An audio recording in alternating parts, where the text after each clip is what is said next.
All right. All right. We are live. And Yeah.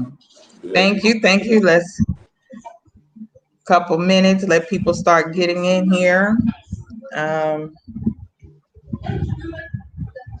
and we will begin. Let's get a couple people in. I hope both of you are doing well today. Yes, ma'am. Yeah, absolutely. How you doing, sis? Okay. Prince, I'm good. I'm good. All Oh, that's right. So good. we got people coming in, so we can go ahead and get started. So today's show, for those of you who are coming in, is about the Berlin Conference. And the reason why we're doing the show on the Berlin Conference today, February is Black History Month.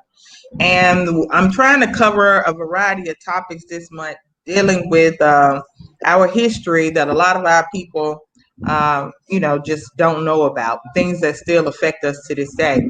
So on last week, Chief Foday and RJ and I, we did a show on the repatriation movements, the Exodus movements before Garvey, because most people only think about Marcus Garvey when you start talking about going back to Africa. And there have been movements amongst our people long before our dear brother Marcus Messiah Garvey came with his movement. So, we got another brother.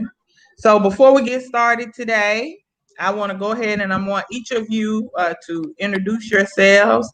Let me just say this. I spoke to Professor Smalls. Professor James Smalls was supposed to be on today. I spoke with him this morning. Because of some health reasons, he's not able to make it. But we're going to forge ahead anyway. He said that he would give me a call one day next week and see if we can schedule something else. So I'll try to do another topic with him on a later date. But we're going to move forward with this one today. So we'll start with Chief Foday. Can you just briefly introduce yourself to the people and tell them where you are and who you Yeah, are? sure. Okay, sure. First of all, there might be a little bit of a delay, so bear with me. But my name is Chief Foday Ajamu Mansaray. I currently live in Freetown, Sierra Leone, where I've resided for the last 8 years. Born and raised in the United States. Gullah Geechee by ethnicity of birth. And I'm involved in various activities. I am the executive director for the Black Star Action International.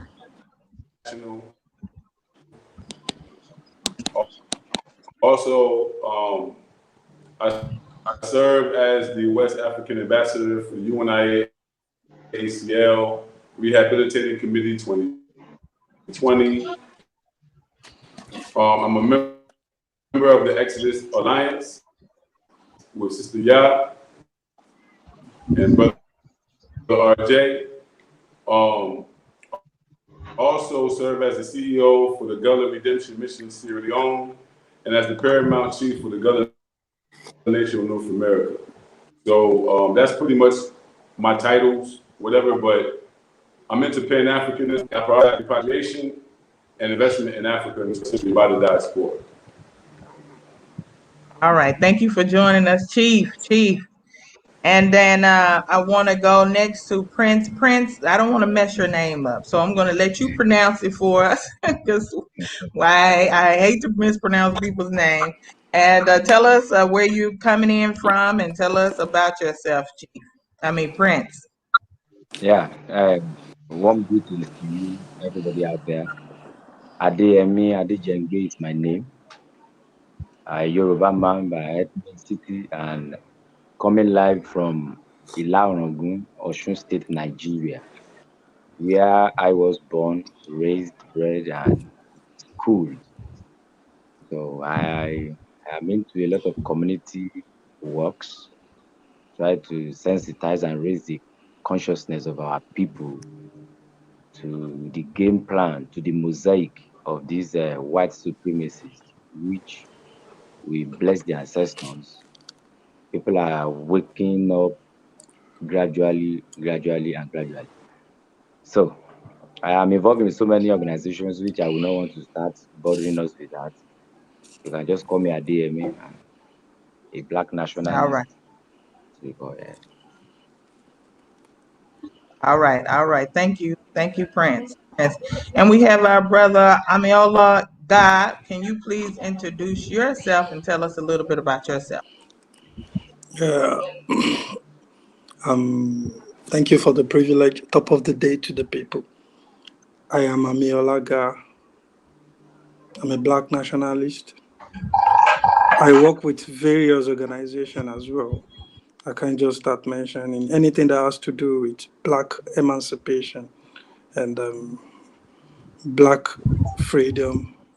I'm here. I'm an agricultural economist by profession. Thank you.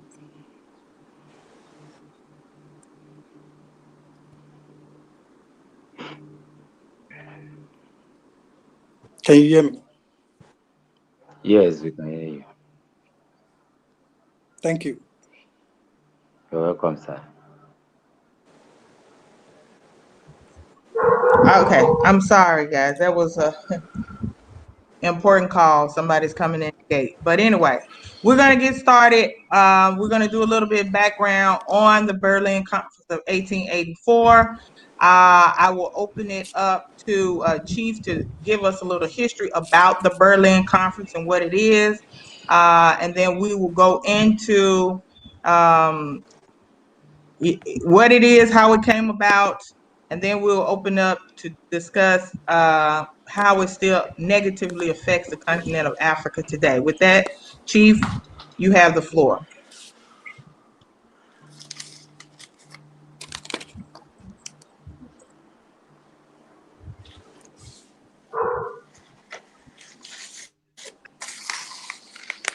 Okay, thank you. First of all, I want to thank you for allowing us the privilege to have this conversation. It's very necessary at this time and for all times. The era of European colonialism basically lasted from the 1400s until now. We're still being colonized.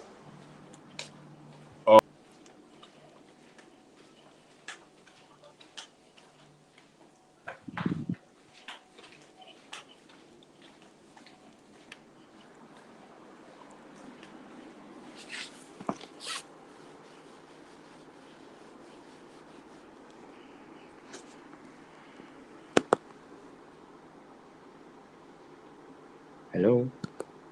Hello, I'm here.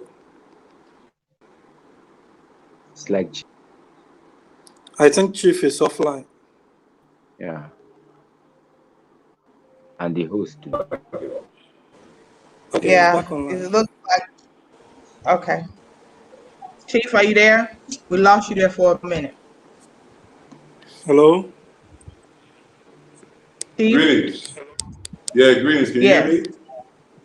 yes, yes, Okay, we can fine. hear you, Chief. I'm sorry. This internet is very janky. It's very janky in Freetown today, so I'll talk very fast.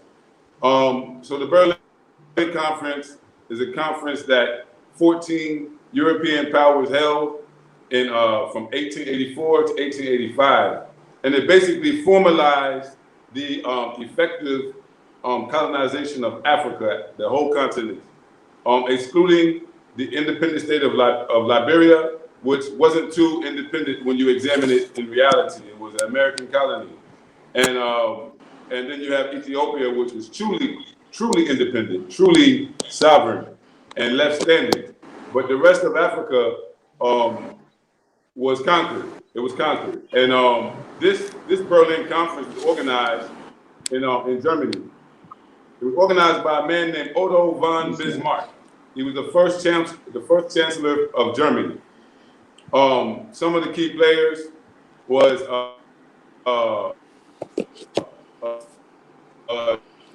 this brother, this white man Leopold, who was responsible for the genocide of millions and the rape of a lot of resources from the Congo, which continues to go on today. Under support from the British and the initiative of the Portugal is how it first began.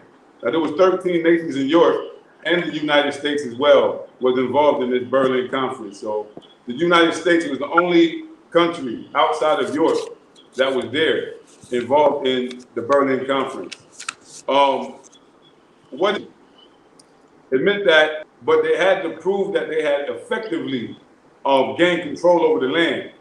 And so what they did was they moved in to establish treaties with local leaders. They put their flags up, and they also established colonial administration in the territory so they can govern. And along with that, they also established police and military forces. So they had to prove that they had done all of that in order to say that they had effectively occupied territory in Africa. And the main thing is that to understand that there is typically two forms of colonialism. One being settler colonialism, where we see most evident in South Africa, formerly known as Tanzania. You have the exploitative colonialism, which is where they started that during the transatlantic slave trade, where they would come and just set up these trade networks, these posts along the coast, and the whole purpose for their colonial venturing would be to exploit the human and natural resources of Africa. Then you have two separate systems that they ultimately imposed. One was the direct system and the indirect system. The indirect system was very popular among the British. Here in Sierra Leone, the people were colonized under indirect colonialism, which meant that there was a territory, Freetown, which was directly colonized by Britain since 1808, 1807. And so that's way before the Berlin Conference. This is literally colonization happening long before that. The Berlin Conference, again, formalized the effective occupation of Africa. That's what the Berlin Conference did, but colonialism had been going on since. And so that's basically the context.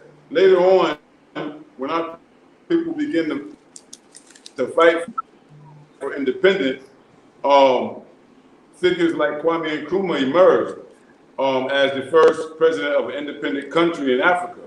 And so now we're up and partitioned. And now most of our infighting and most of our lack of development is in the aftermath of that. So if I can say anything as a pretext to the Berlin Conference, that is it. That is why African countries are speaking European languages. This is why so many Africans are Christians. This is why so many Africans are Catholic. This is why the people in the Congo suffer so much today still. I'm continuing to fight these ethnic struggles that have their origins in the Berlin Conference and the aftermath of that. So we are continuing to fight for a free and liberated Africa, whereas our people reign supreme as the sovereigns on our Africa. Thank you.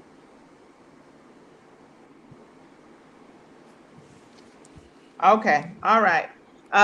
There is a sort of documentary on YouTube that our people can look at called The Magnificent African Cake. And it will give you some historical context about how these European people met in Germany, in Berlin, in 1884 to 1885, and because they were fighting with each other. That's part of what the problem was. They were fighting with each other over Africa. Oh, yeah. And they said, look, instead of us killing and fighting each other, let's come together and just come up with an agreement on how we're going to apportion Africa to each country. And so they made these arbitrary boundaries that created these countries that there were no Africans at the Berlin Conference. There were no African leaders there, having any input or say. And this is why today you will find, like, Togo, the people in Togo and Ghana on the airway people are the same people, sometimes families. They just drew a border down the line arbitrarily, and brother would end up on the Togo side, colonized by the French, and his other family members end up on the Ghana side, colonized by the European. And it's the same on the other side with the Ivory Coast and Ghana. You got Ashanti people in the Ivory Coast, okay? Because these people just arbitrarily drew their lines and created these countries. So, Brother Amiola, did you want to add anything to the historical context? Yeah, yeah. If I'm given the opportunity, why not? Yes, go ahead. Go ahead. With the historical context, he has actually given the right analysis to Berlin Conference, and with the police and the forces, military forces, the flags, and all of that, we must also understand that this constitution that was made, or let me say the international law that they made at this Berlin Conference, is just to constitutionalize slavery, to constitutionalize colonialism, and to make it more official, and in a small word, neocolonialism. Neocolonialism. So the police and the force. You saw with the police and the force, the same tactics they use in repelling the black indigenous people during during during the slavery and after the Berlin Conference, because we must understand that there is ongoing slavery and colonialism before the Berlin Conference. They make us believe we don't have history before Berlin Conference, but it's a total lie, because we've got histories that tallies to the European history, like the Empire of the Oyo, like the old Malian Empire, like the Great Egypt Empire, the Sudan Empire, and all of these empires with the history that goes with these empires. It shows that we've been in existence, we've been managing, organizing ourselves, we've been policing, we've been saving lives before the European interruption, or should I call it interception. And they came with their police, with their forces as a crusader to destroy the black community, because we have our own community in existence before they come around. They impose their religion, they impose their money, they impose their immorality, their culture. They are all forced on us and take away our manpower, which is our base human resources. I see when some African people negotiate why they are in America, why some are in Trinidad, why some are in India and like that. No, it's not the fault of our ancestors as well. They were actually divided. They were divided. They fought. They couldn't fight in unity because they were on the ground war between this African colony as at then. And we must also realize that the same law that they used in building the 55 states that they started Berlin Conference with is still the same international law that still guide every country today. And that is why you see police killing black people. Is a black police officer, but he's willing to kill his black brother and black sister. He's a black military person, but he doesn't feel remorse shooting a gun and a bullet on his own black brother. These are not white people. These are black people. It has to talk more of indoctrination, the way they pass their message through education. They brought armed robbery, they brought kidnapping, they brought any evil thing you can talk of, because we don't have these things in our history before they come. Let's manage the time. Let me just stop there in buttressing his historical context of Berlin Conference. Thank you. All right. Thank you. Thank you. Prince, please, would you have anything you would like to add to the historical context? Yes, my sister. The two brothers that spoke before me they said vital points. Yes, the Berlin Conference actually distorted who we are. So, it's not our story. I don't like to use the word history. So it distorted our own story and destroyed our self-identity. And with the lack of self-identity, then our social engineering is completed. So through this partitioning of Africa, through this evil conference, we lost everything. Though we have to put it straight, before this conference, there have been touches of colonialization in Africa. All right. So the West have been there, have been pillaging, have been marrying, have been stealing, have been robbing, have been kidnapping.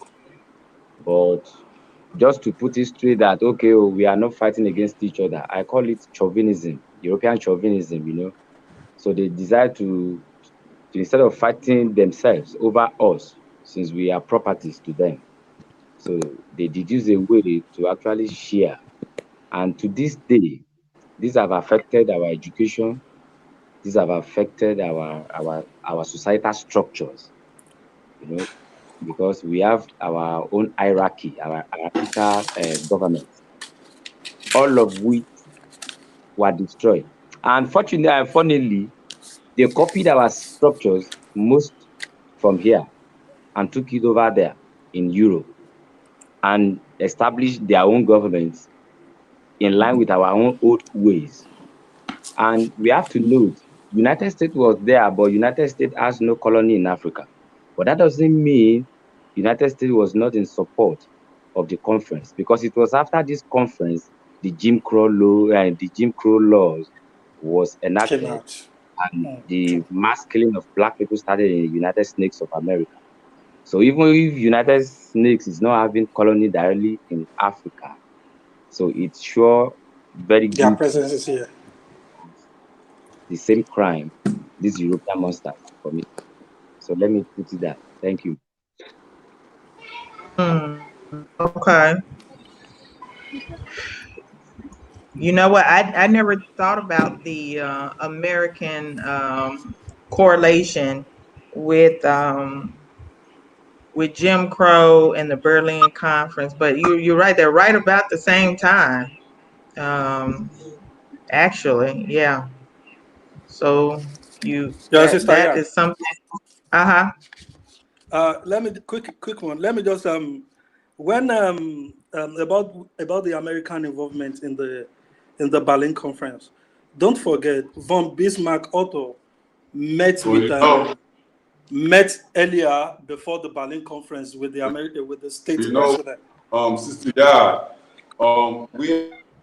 have we have um, I think he didn't know you were talking, and because his system is lagging. Is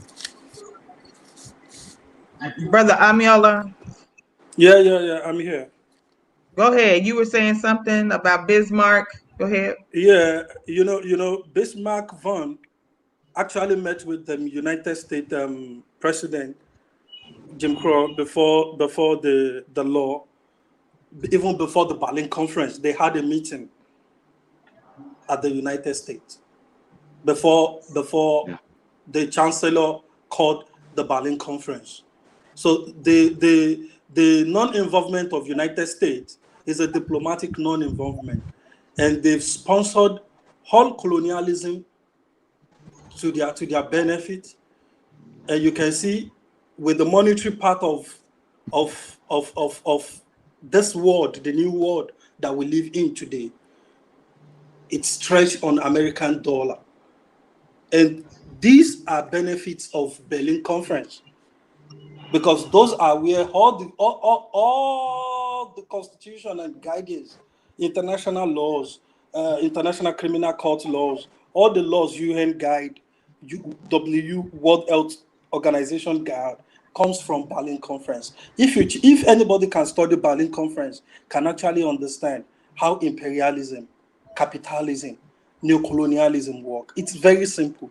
All Caucasian. We should stop using the European. We should just understand all Caucasian and involved Eurasian. in raping Africa off. It's true. Okay. All right.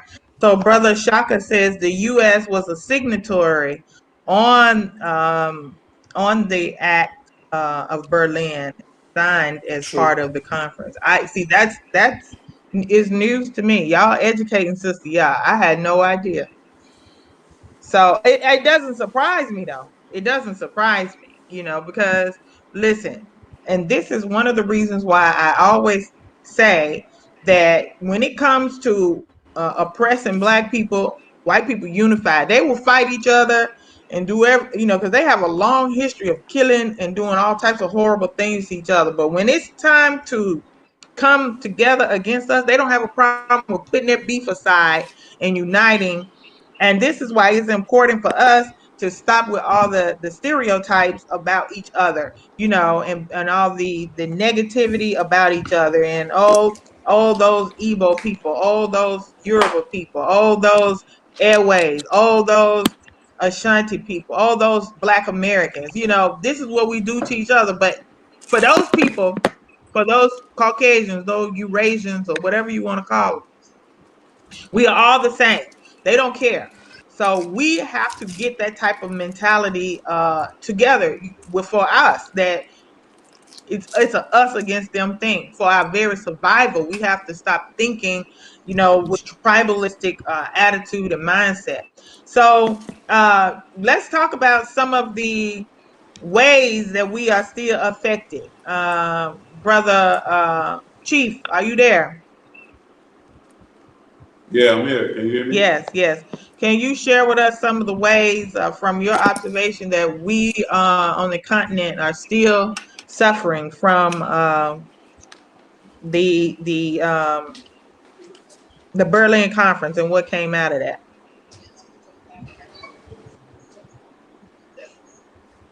Well, I How think it still that affects us? we're suffering in every way that you can, because one, you have the state and then you have society, and these states are these states are still dominated and controlled by these same former colonial forces, and they're still dependent on the same resources, the wealth that was accumulated by the theft of African resources in the first place. So they're being bribed with resources that they had you see this within the state and within that. And among the people you find that education, not just learning English or learning French, and the basic sciences, education that transcend the board that have been imposed. About the Zulu in South Africa, and the Zulu in South Africa, the Mende in Sierra Leone, in regular curriculum, at home or in public. So education is a big. Another thing is that every institution that we have in place ourselves is in shambles. Our traditional medicine, our traditional healthcare system, they thrive. Most people are still probably in bed, and so there is an ongoing relationship between the elites in Africa and the former colonizer. That is a real relationship that exists. So I say on every front, in terms of our ability to even feed ourselves, when you look at the countries and you examine them closer, they're divided into regions that typically have ethnic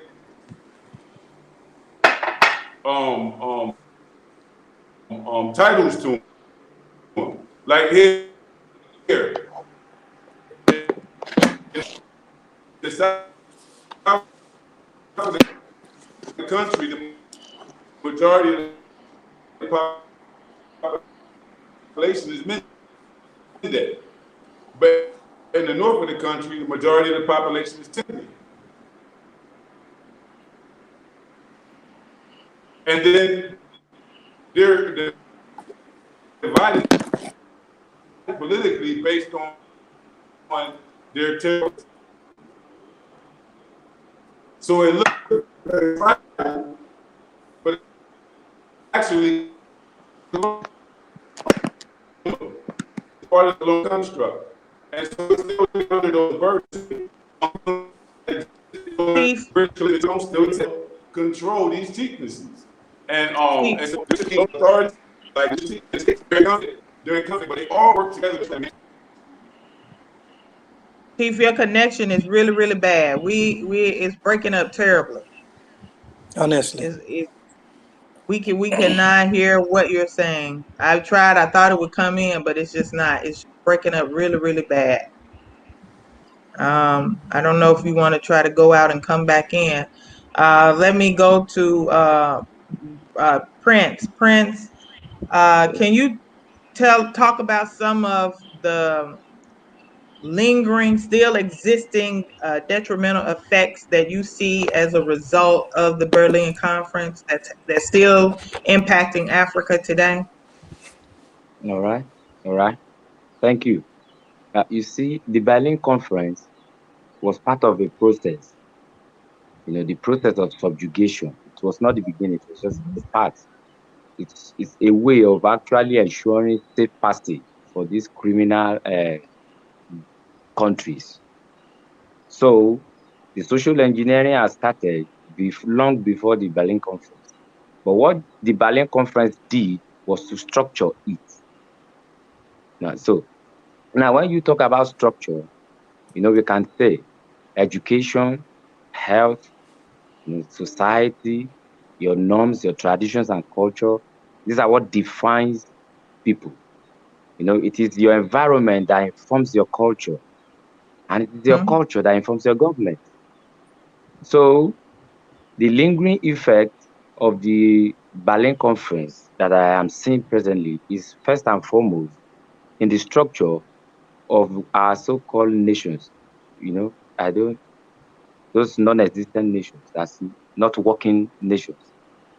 Yeah. Like now, I'm a Yoruba man, and funnily, another Benin Republic person is a Yoruba man too, and another brother from Togo is a Yoruba man too.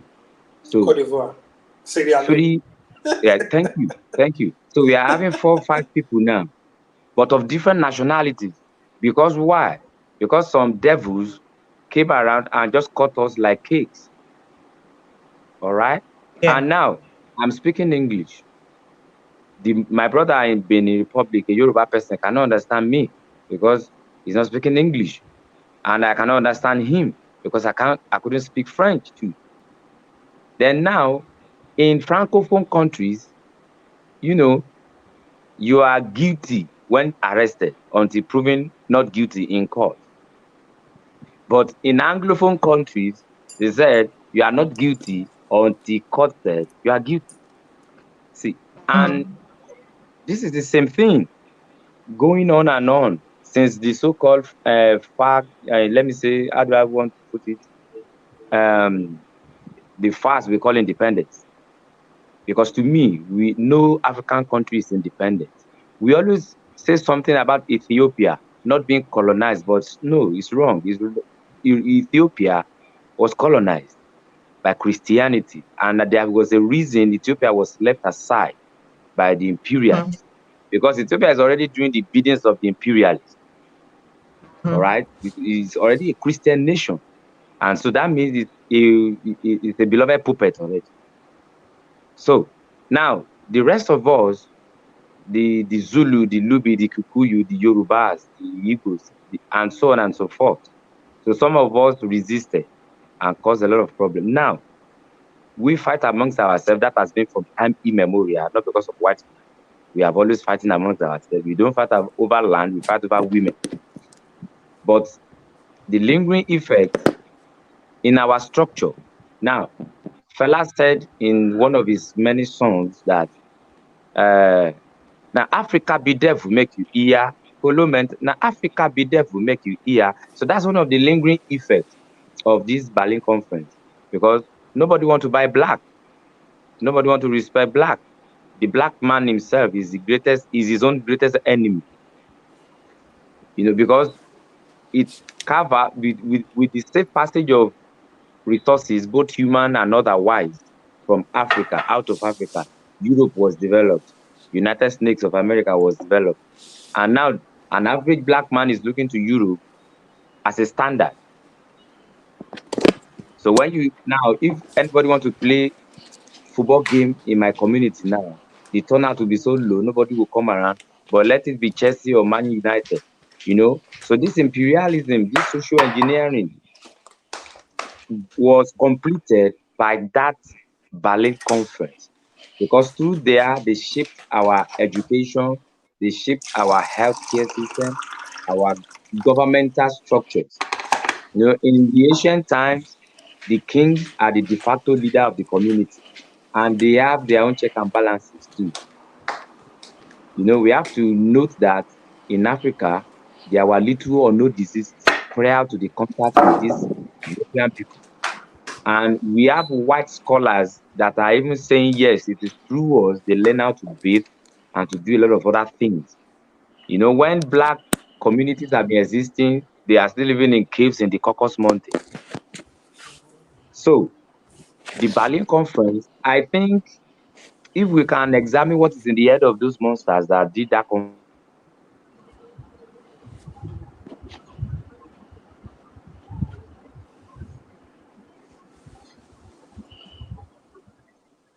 Prince. Oh, it froze.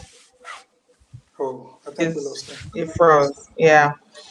You know, trying to do our live stream from Africa sometimes is a challenge, but we just keep pushing. Hopefully, he will get it back and come on back in.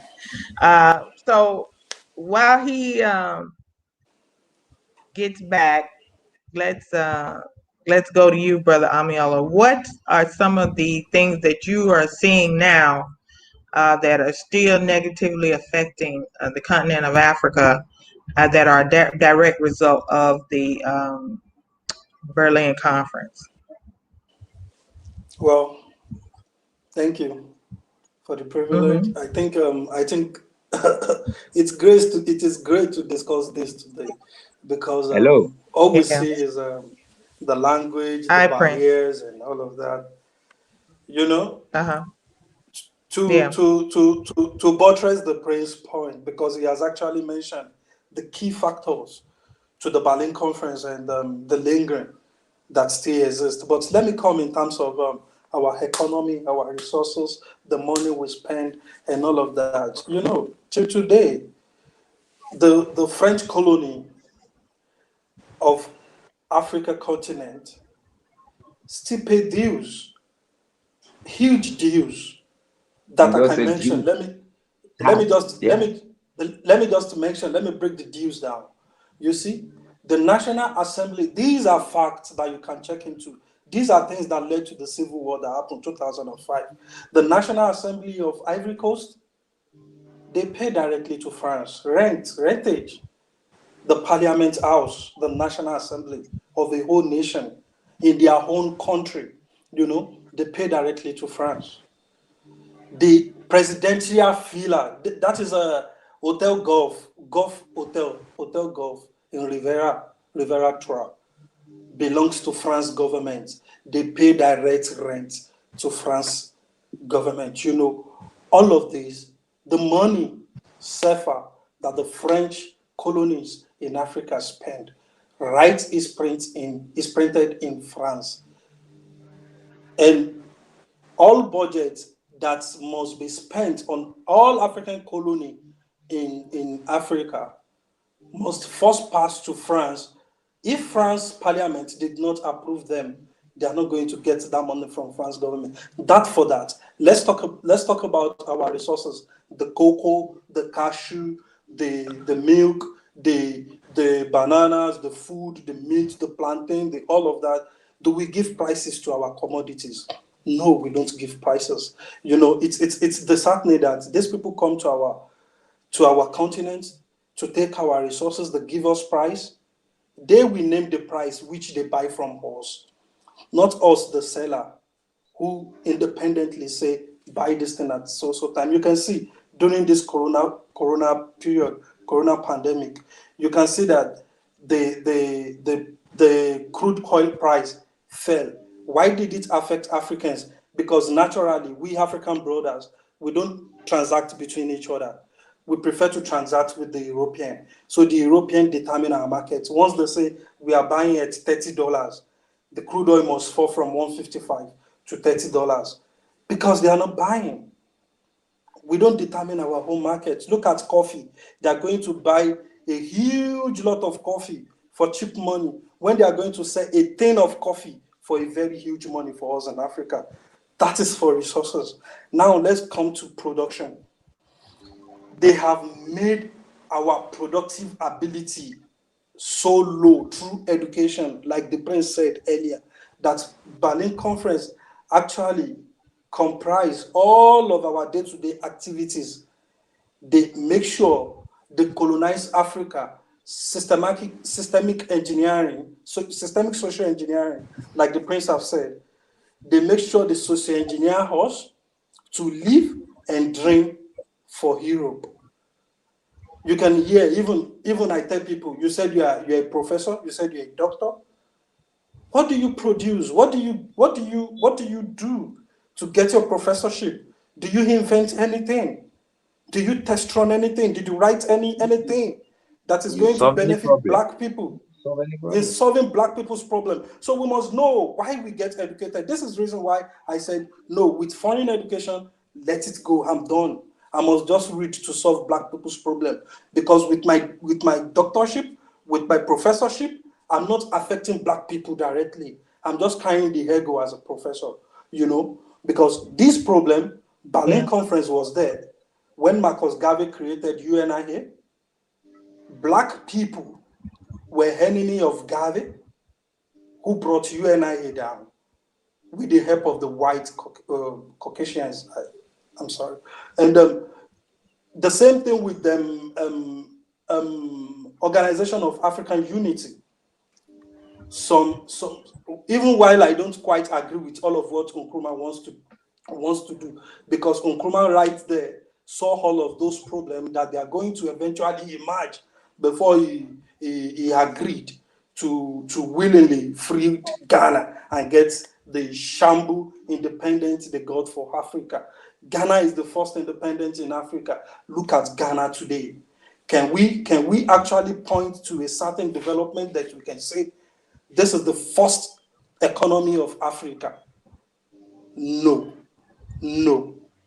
Yeah, it's going on smoothly under these guys. Many of us know what is happening in Ghana, in Nigeria. Look at Nigeria today. We can't sleep, all because we've been broken with religion and language. We can't hear ourselves and say, okay, this is cultural differences. You keep your business like this. Let me handle my own business this way. All of these are still the lingering effects of Berlin Conference on Africa. And one of the things that is very, very important that the prince mentioned, may our ancestors always grease his brain. It's the culture. You see, the cultural point of view is when you lose your culture, when you lose your identification, it is difficult to correct. Yeah. It is difficult to correct because in Africa today, hello, am I still online? Yes, you're here. Okay. Yes, we hear you, brother. In Africa today, it's either you're a Christian or you're a Muslim. And it is only quite few of people who still follow the traditional cultural beliefs. I don't call it religion because actually that is how our ancestral lives and how they live. Our food processing, all of those things. We must just know that there is nothing that has changed from 1884 to 2021. And we must just talk about the solution before we finish the program, because we must refer ourselves We're going to talk solutions. about that. We must refer ourselves to solutions while we talk about problems. that we encounter on a daily basis. Thank you. Absolutely. Thank you. Thank you. Prince, I'm going to come back to you, but let's go back to Chief and see if he's able to complete what he was saying when we couldn't hear him before. What he did was turn off his camera, and he's just going to go audio and see if that's better. Chief, are you there?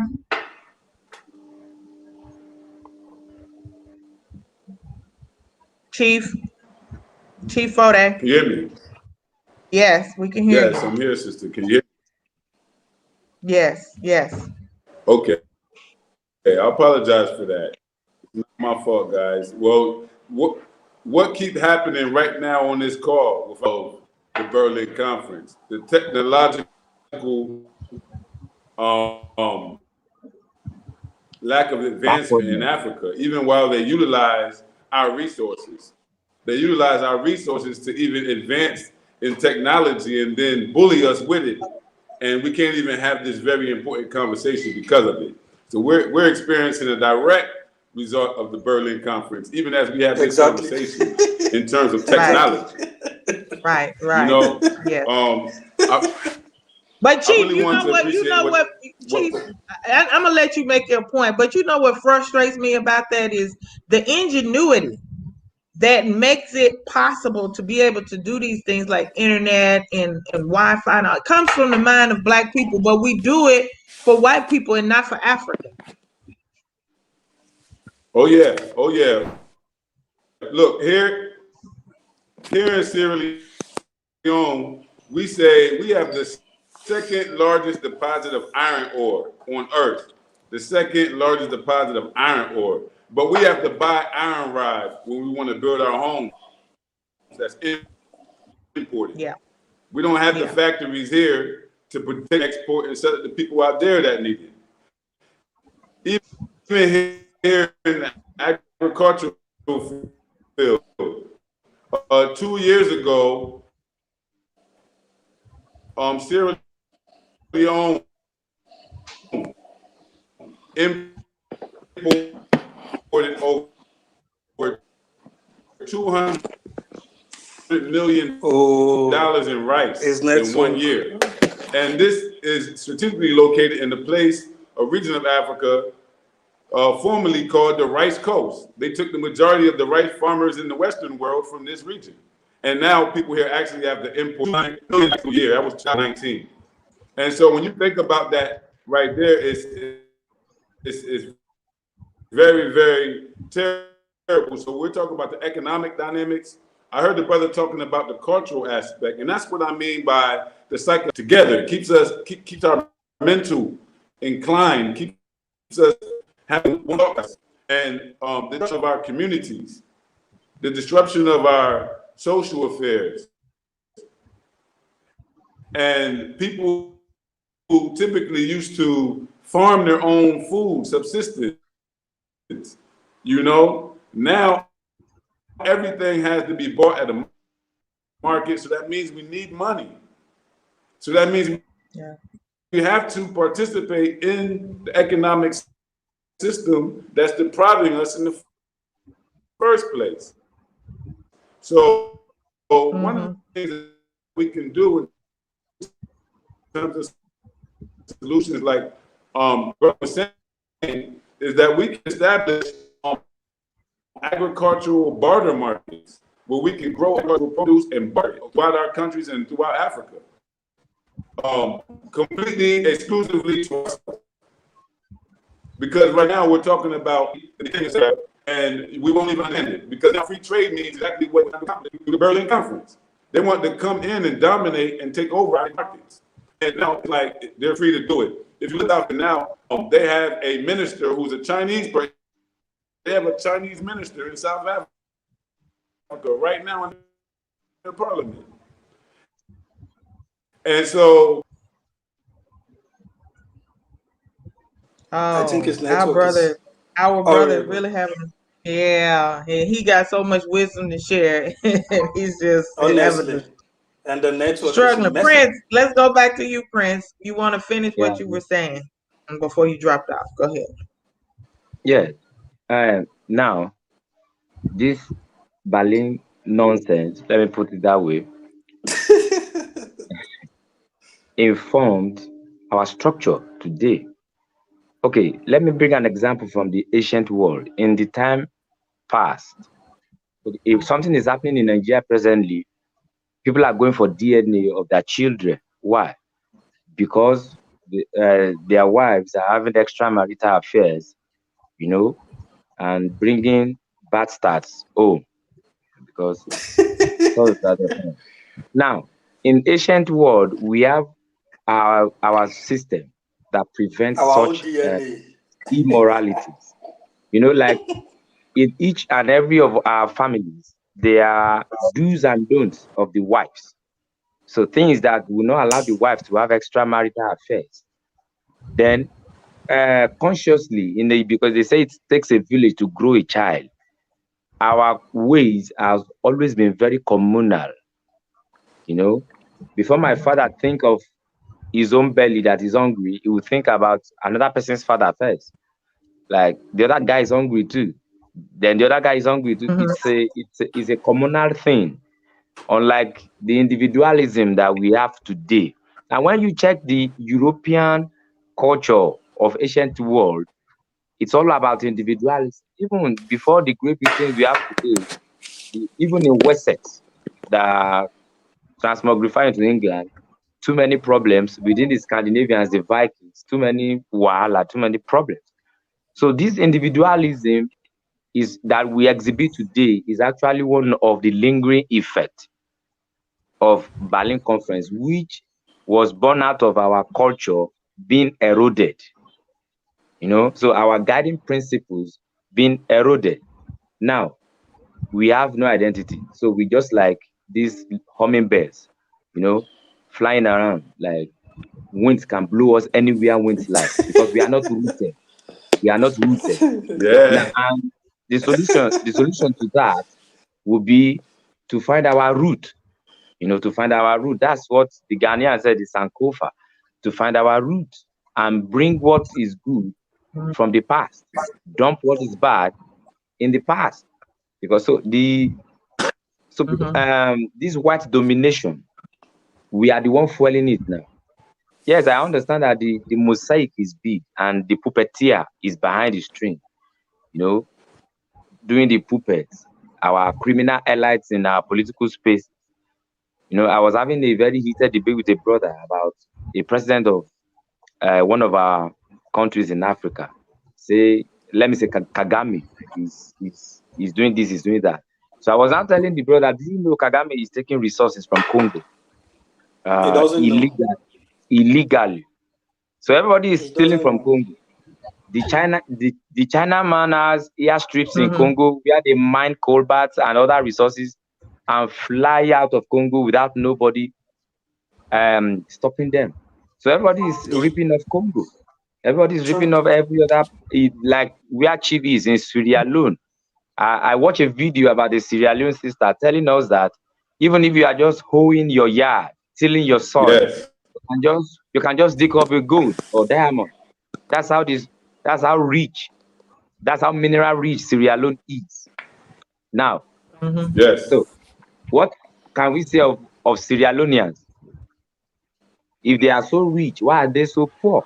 So these are the lingering effects of we have okay, in Nigeria we are running McFarlane's constitution, for crying out loud. We are running a white man's constitution in Nigeria and we say we are independent. How? How can we be? On what premise? So if we are gonna be Mhm. independent, Impossible. then whatever project we want to do must involve culture. Whatever the liberation struggle we must do, it must have to bring us back to this culture. And unfortunately, a lot of the adults, most especially the diaspora black people, they are exposed entirely to a totally different culture. you know. Yeah. So for us to reprogram all ourselves back into the ancient ways, it will not be an easy task. So we have to understand all these little things. So let me stop on this junction, at this junction. Don't mind my English, oh. I didn't be I can speak probably in another It's language. okay. I'll prefer speaking.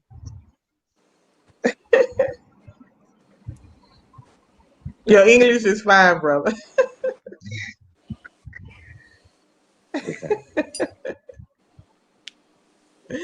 All right, Hey, Sista Chief, you Yaa. back. Go ahead, brother.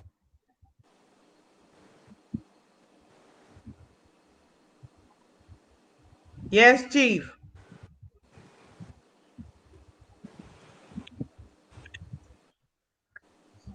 Yeah, I'm back. Yes. One of the names for the Berlin Conference in 1884 to 1885 was the Congo Conference. They also called it the Congo Conference Yes, sir. or the Yo, West Africa Conference. In yo. case you do not know, they called it the Congo Conference. And the Congo is the wealthiest landmass on the face of the earth. It's always been the big cake. And when we Right. understand all of You the are work right. did during the time of apartheid in South Africa, we need to focus on liberating the Congo. That is Mhm. our Oh, ground. you're not speaking. God. That belongs to all of Africa. Right. Well, you're absolutely right about that because what's going on in the Congo, I mean, all the continent is a travesty, but what's going on in the Congo is absolutely a travesty. And what makes it so sad is that all of these, the African Union, all of these heads of state, they basically just turn the other way and look away. And I often ask myself, what is the point of the African Union? I don't really know what the point of the African Union is because the French and all these other people still get to do whatever they want on the continent of Africa. Look at the Ivory Coast. These people just do whatever they do whatever they want, and you don't hear anything coming out of the African Union. Look what they did to Libya. So sometimes I'm conflicted about this African Union thing. I really just don't know what the point of it is. So, and I know Chief. On the African Union, please let me chip in something. On the African Union, it is a farce organization. We have to understand that it's a puppet organization. Okay, how on earth will the African Union try to assimilate Israel? You know, Right. a fascist nation, and cannot actually accept Haiti.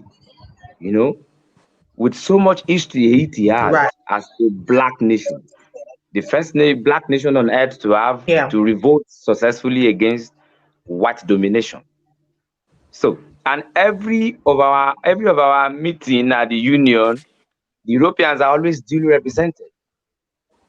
So, as observers, what are they observing? Why are they there? Yes, What are you doing in my family meeting? I What understand. concerns Right. you there? So, so Right. let us know. Now, the African Union is there, and outside Langley, just between the bight of Biafra here, between Cameroon and Nigeria, we have the largest African headquarters. And we have African Union. Who gave them that land? Who? Who gave them that land? Who gave the United States that land? So a lot of things have to change, starting from our political misleaders, the criminal elites. That's what I call them. So the vagabonds in power, that's how Fela called them. The thieves. So these neo-colonialists, they are black like us, but representing the interests of the Europeans. So the African Union is a Hello. Yeah. waste of space and time. What we need now are warrior brothers, warrior sisters to rise, take up the political mantles, the spiritual mantles, the economic mantles. There was a time we don't spend money in Africa, and none of us were poor. We don't have no poor persons in Africa, no homeless in Africa. So there was a time I had some debates with some people who say Africa have been enslaving themselves before. I said, tell me one slave castle in Africa prior the colonialist arrival. So there's a big difference between indentured servitude and enslavement. And when we are even talking Right. about Right. enslavement, we must clarify chattel enslavement. It's not a slave trade. When Right. they say slave trade, Absolutely. they say it's not slave trade, it's enslavement. Don't blame the whole Yeah. continent because of the mistake of the few. Yes, we have race traitors that sold their brothers into slavery, but that's not, we should not undermine the race warriors that fought slavery. So all Prince, these Mm-hmm. are what we should bring up. Yes, I. let me please buttress your point on African Union, Yes, sir. please. I think we put too much of importance and expectations on African Union because the foundation of African Union is the Organization of African Unity, formed by Dr. Sagiafo Kwame Nkrumah, 1960, 1962, 1963, and with this formation, the mistake with the formation, we must always point to it because without realizing our mistakes, we are not going to get it right again when we are going to form the unity. This is the mistake there. Your political representative, each head of state, cannot represent us at our family meeting, like you called it. Once you start playing politics with international community, you play diplomacy. And who is playing diplomacy, who is speaking and hitting at the same time, cannot represent indigenous people at the family table. I think I'm not mistaken. Mm-hmm. Our problems comes right from the union, selection of leadership, selection of representative. I was able to be among the observers of the last election in Ghana, you know, and I observed European Union in Ghana election, you know, the France ambassador at the EC Electoral Commission headquarters doing what? When France is doing their election, African Union don't have delegates. Exactly. The building that accommodates African Union meeting is built by Chinese. Yeah, China. Yes. And they Yeah. listen to everything we So, say. so permit me to assume that that building is bugged. You're right. You're right there, brother. So No problem. whatever Yeah, and information that is it going was to go in discovered that that they room, had listening devices in it. Yes, I. that is I what don't I'm know how many people saying. That know is what that. I'm It was saying. discovered that the AU headquarters that was built by the Chinese, that they found that they had the Chinese had planted listening devices inside of it. Yeah, that was But you almost know 2 years what? That's ago. Sister our own Ya, leaders' fault because, huh? Sister Ya, if you give me a Yes. contract to build your house, you've given me the privilege to implant whatever I choose to plant in your home. African Union office should be a very secretive office for the planting. Exactly. Yeah. It should not be a project that will be built by a Chinese man or a Chinese contractor. A prospective imperialist. Right. So we must understand that while we But are you know, fighting, that to me, we have this sense of inferiority that we can't do something as well as these other people, and I don't understand. I mean, I know where that comes from, but it's amazing to me because clearly our people are not being properly educated, because there's no way you can know African ancient history, our history, and think that we are incapable, because we've built great, like Brother Prince said earlier, we've built magnificent civilizations. I mean, we are the master Sister builders. Ya, You know what I mean? So why Sister would Ya, you go to China? Yes. Sister Ya, why I understand your position, Yes. you must also understand that we have got the political puppeteers, like the prince said, who played the mastermind mind in our political atmosphere here in Africa. So whatever we have to do as indigenous intellectuals and as Black nationalists or Pan-Africanists, we must do everything in our power to mass educate African people and to raise their consciousness towards what is going on. I won't lie to you, Black people are far away from being educated. They are indoctrinated into Western education. And that is why you will see University of Ghana, Brother Amiola. University of Ibadan, the Premier University, all of them cannot even produce a solution because they are mere structure and results from the Berlin Conference. Just to buttress what the princess said. European imperialism. Yes. Yes. Sista Yaa, you actually said you knew where that inferiority complex came from. So now I want to put it to you. When your dog or your cat hear your voice, will it not hearken to it? So, and we have imperialist dogs as our misleaders. So they are not representing us. They are not representing us. Now, in the white-oriented institution that I went to, the Federal Polytechnic, Bida, Niger State, Nigeria, I studied civil engineering. Now, the basics of every civil structure of today, we call it moment. And when you want to get moment, it is force times perpendicular distance. So that is the angle of 90. Now, when you look at the pyramid, it is an isosceles, not a right angle triangle. So, and an isosceles is the combination of two right angle triangles, just like the symbol I'm making now. All right. So now that means we have been fed with inferior knowledge. You know, when Pythagoras, when Pythagoras came to Africa to study in Kemet, his master saw his brain being shallow. So instead of actually teaching him the whole ascending mathematics, the master split it into two, so that he's now calling himself the master because of the right angle triangle cut out from an isosceles. See? And that's why you will find no European engineers building pyramids, because they don't know.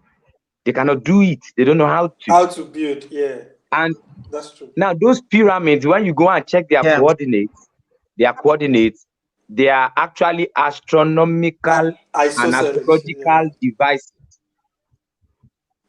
So they are just more than buildings. Right. They are more, okay. True. Why are we not finding their statues in museums? Why is it only African statues are in their own museums? So it is. They don't. It is glaring, right? But because when you are subjected to social engineering, Bantu Biko said the greatest tool in the hands of the oppressor is the mind of the oppressed. So they focused on our mind too much. They destroyed our mind too much. All right. So the through I call it as over 400 years of dehumanization of the black mind, amidst the intellectual castration and spiritual debilitation of the black people, rises black zombies. All right. So for over 400 years, our mind have been dehumanized. So what do you expect? What do you expect? We become zombies. Now, you mentioned Libya a few minutes ago. Let us not make this mistake. This is one of the errors of Pan-Africanism. Pardon me. This unity of Africans, I do ask people, are we going to unite with the Arabs too? The usurpers too? Is that what you said? The people that are still selling black people in slavery, even till this day. So when people start mentioning Gaddafi, I do tell them Gaddafi was a Pan-Arabian leader who became a Pan-African leader because he failed to unite the Arabian people. As Arabian. You know, so he only abandoned he abandoned the Arabian struggle struggle and embrace our own, because it is like a broad church. Everybody is welcome. You know, it's like a broad church thing. So that's what Pan-Africanism brought. That the loopholes. Prince. Now, I'm coming, bro. Amiola, please. I'm coming. Now, when you look at Libya, Algeria, Tunisia, Morocco, Mauritania, all these places, they are preoccupied by Arabian people now. So that means they exterminated the black aboriginals and occupied their land up until today. Now, in the royal house, Prince Harry had problem because he married Magu, or what was the guy? Meghan. I don't want to know. Meghan. Why? Because one of our ancestries were black. Why must we always accept every other person's dump out? Why? If you are an hybrid, you are an hybrid. So this is what is causing the problem. Because we have Afro-Asiatic people claiming to be Negroes. The Negro phenotype. When you hear Marcus Garvey speak, he speaks specifically to Negro phenotype. So all these things we have to actually understand and bring it up, bring it to the fore. They are not teaching us in school. If it is about the nonsense I was taught in school, I was taught Mungo Park discovered River Niger. How? When my ancestors has been living by the waters of Niger thousands of years. So Mungo Park came and discovered it for who? Now, another history said, may this lesson stop the killing of twins in Nigeria. When Yorubas are not killing twins, Bachaman are not killing twins. Twins are not killing twins. In fact, we consider twins to be deities in Yoruba land. So we worship twins in Yoruba land. And when you go to school, the history being taught there, you know, Peter Tosh said something. You can't blame the youth. You can't fool the youth. You teach them about Christopher Columbus and you say he was a very great man. You teach him about Pirate Morgan, Pirate Hawkins, all these pirates, and you call them great people. So you are not teaching them about Nzinga, Jaja of Okobo, you know. You are not teaching them about Makeba. You are not teaching them about the whole many African ancestors. Okay, father of medicine, they will tell you it is Hippocrates. In Nigeria, a doctor, a brain dead, doctor, will swear to Hippocrates' law, and Hippocrates learned from Egypt. Nobody's hearing about Lord Timothy, father of medicine. Nobody. True. Now, in Yoruba land, the father of medicine, we call him Osoyin. He's in charge of herbal knowledge and mixing, the chemistry behind mixing herbs. We have abandoned these. We have things we can do in our country that when you shoot me, your bullet will not touch me. These are practical things. So, and the white man came around with his own bulletproof. You know, a lot of all these things, and we are not embracing it because why? We have been turned against ourselves. We have been turned against ourselves. So we have to bring this awakening to people. It is now. The African folks must understand the fact that we were not what the Europeans said we were. No. Right. So we have to start digging up now. But our people are lazy. You know, we are stuck in this maze, this monetary maze. Everybody's running after money now, not values no more. It is part of their indoctrination. When you check the billionaires, the European billionaires, their children, they always teach their children the basic things of life, how to shoot, you know, how to save.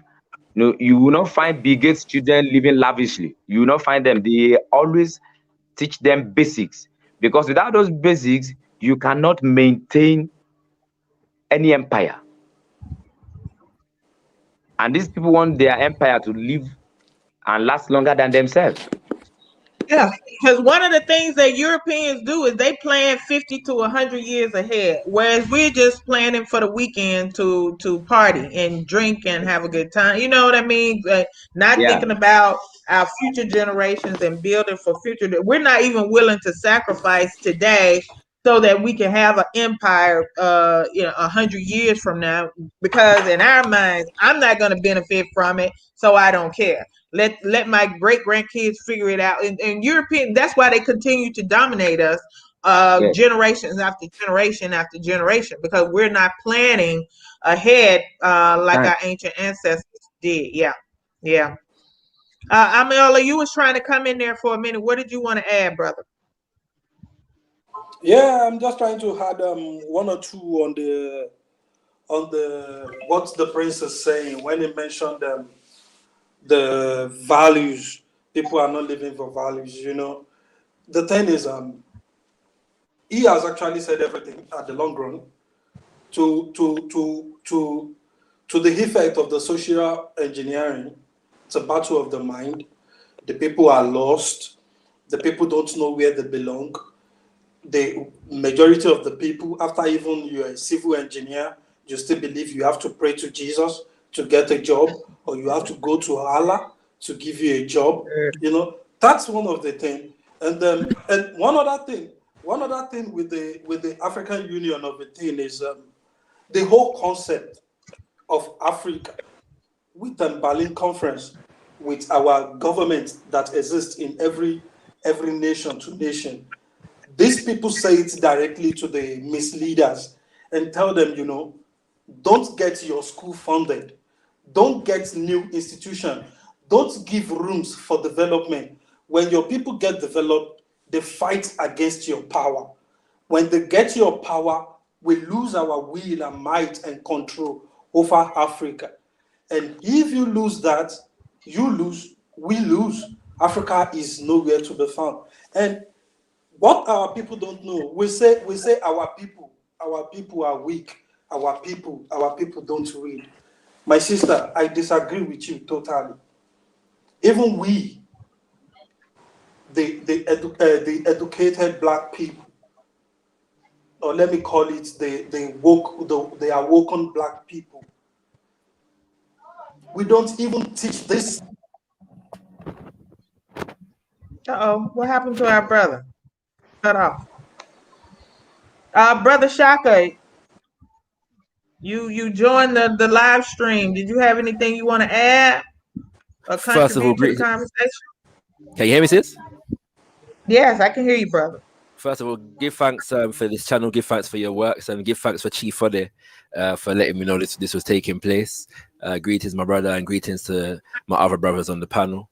I want us to say give thanks for the topic. It's very important, and just to add that I think one of the major lingering effects is the separation of the African diaspora, or well, let's say the diaspora with people on the continent. And I say that because if we look in the from the 1700s, really, steadily, Africans were beginning to look towards repatriation and linkages, more and more, with brothers and sisters across the diaspora. And we see that going both ways. We see that especially with brothers and sisters from the diaspora who wanted to return home. But there's even stories of brothers and sisters from the continent coming to bring brothers and sisters back home as well. We see those things. But with the Berlin Conference, which basically formalized the official colonial process, obviously a lot of those linkages were stalled and negated and deliberately attacked for the sake of facilitating colonial interest. And so and in saying that, it's a good that this panel is made up of brothers and sisters from the diaspora and the continent, and everybody on the panel right now but myself is actually on the continent.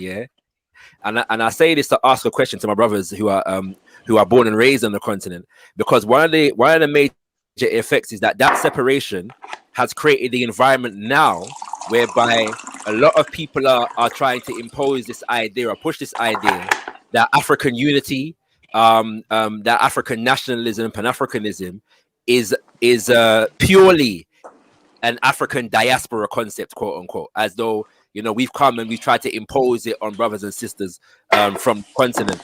And so I just wanted to ask in terms of what your perception is of that idea, especially in as much as it relates to the current borders, because we know that most of these borders were drawn up at the Berlin Conference, and the idea that there are brothers and sisters who are invested, in these border formations right now. And whereas, those of us of a more revolutionary leaning are more invested in the dismantling of these borders and reconstituting them in ways that suit our own interests. So what would be your reflection on that? And big up to Baba Senghor, my president is in the building. I say welcome, give thanks. Yeah, I see Baba Senghor. Yeah. I know that there are brothers and sisters from the continent who are advocates of dismantling those borders. It's not just an idea that came from the diasporans, but I think it is an issue that we have to join hands and link arms around and basically demand that these things are dissolved, because they don't serve the interests of the African people, and they don't serve the interests of the continent at all. And I want to know, do you all think that the African free trade is the beginning of the dismantling of that, or no? What are your opinions on that? Okay, can I come in? Yeah. Well, with African free trade, you say, Sista Yaa? Yes. Yeah. Do you think that's the beginning steps in dismantling these borders? No, not at all. Have you read the context? Have you read the dealings? Because no, I'm asking. No. Okay, I have read. Chief, we're gonna come. We're gonna come to you, Chief. Go ahead, brother. I have read part of the deals, some way, somehow. But what Go I'm ahead, asking Chief. is, Brother Amiala, go ahead. Okay, my major worries about the dealings of African free trade is, what are we trading? Are we a production nation? We don't produce. Chinese and Europeans are going to benefit the free trade. We don't produce within ourselves.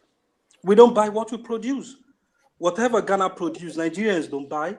Whatever Nigerians produce, Ghanaians don't buy.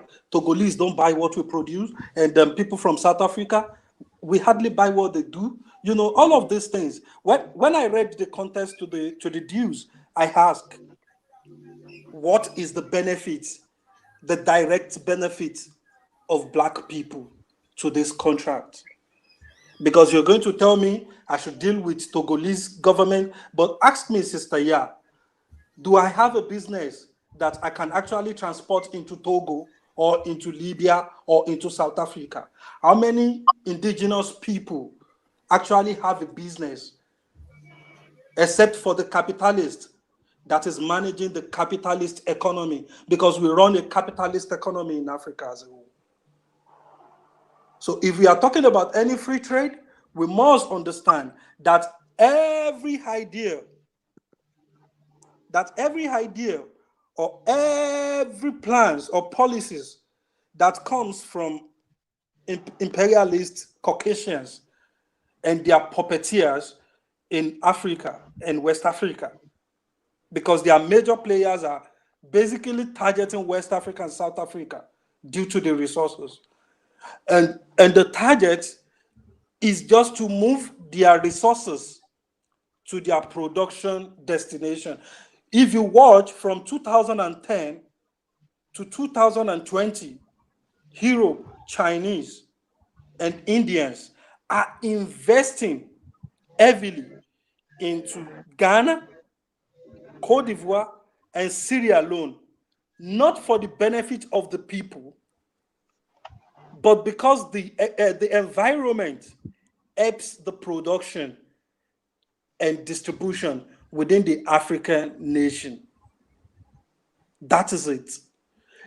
And we must understand that what they are producing for you, the food they produce for you, the medicine they produce for you, were not actually to feed you, but to get you sick. They are not willing to serve you but to get you into the monetary system, like Chief and the Prince have said. They just want to keep their system on guard, keep their system on watch. So African people is like a mouse. You know, when a mouse is biting you, at the same time, it's giving you some breeze. You know, yeah, it's just going to give you some wind. I mean, then it's going to be cool. At the same time, you feel some pain. They're trying to make you feel like, no, we are easing the pains on them. They are easing our pains. They want us unite. Any structure, any policy, any governmental instruction that does not serve directly to people, my sister, I'm not with it. Even when we talk about united passport for African people, I'm going to say people should be careful. Whatever, we are not going to be in charge of the control. Before we know, we are going to get more European Afrikaners than we, the African people. Now they are fighting to regain Libya. When they regain Libya, we are going to have more white Libya than the more black Libya. Because the war at Libya was just to stop the Arabian rule in Libya and bring in the Western rule in Libya. So we must understand all of this concept and know what our opposition, the Caucasian, are trying to play with us. It is far more political. It is far more political than being just ideology. And we must also involve our own fortress into politics, because we can speak as far as we want to speak from now to 100 years. And the only way we can impart changes is when we get into parliament, is where we get into the gubernatorial offices, we get into presidency with black nationalist ideology. And with what Chief is saying, that people say Pan-Africanist ideology comes from the diaspora, wherever. If you're a good student of history, if you are a lover of your continent, I don't think Pan-Africanism belongs to diaspora or wherever. Pan-Africanism needs to be amended. Black nationalism needs to be amended. We must improve all of this ideology from the way great teacher Marcus Mosai Garvey left it, and we must also improve Pan-Africanism from the way Nkrumah, Dubois,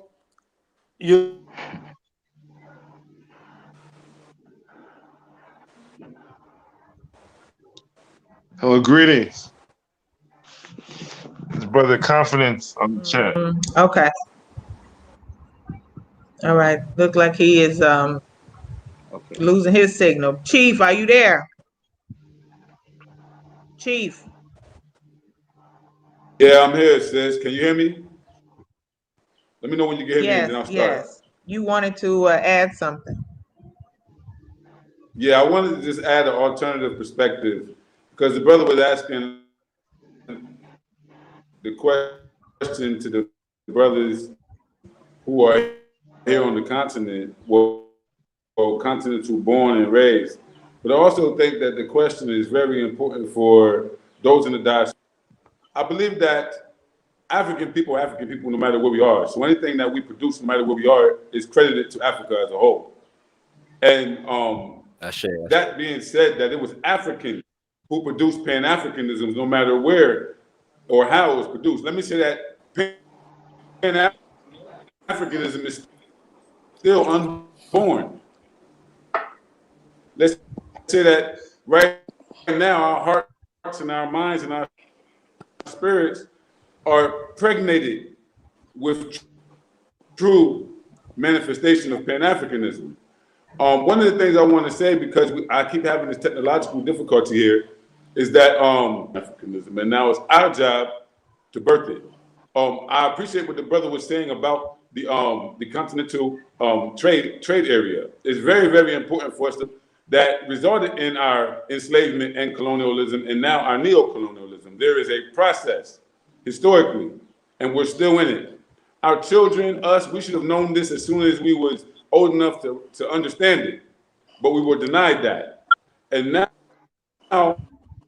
that we're awakened, one of the first things we have to do to rectify the situation is what we are doing, having these forums, hosting these symposiums, getting the right minds together, because at the end of the day, we can talk all day, but it's about implementation. It's all about making it real. Absolutely. Brother Prince was talking about culture. So it determined how we produced. It determined how we govern ourselves. And getting back to the culture of it, one of the things I see in the diaspora is that it's cosmetic African culture. It's not the African culture that I experience when I come home. African culture here is organic, it's naturally lived. The value system still exists, but it's being suppressed.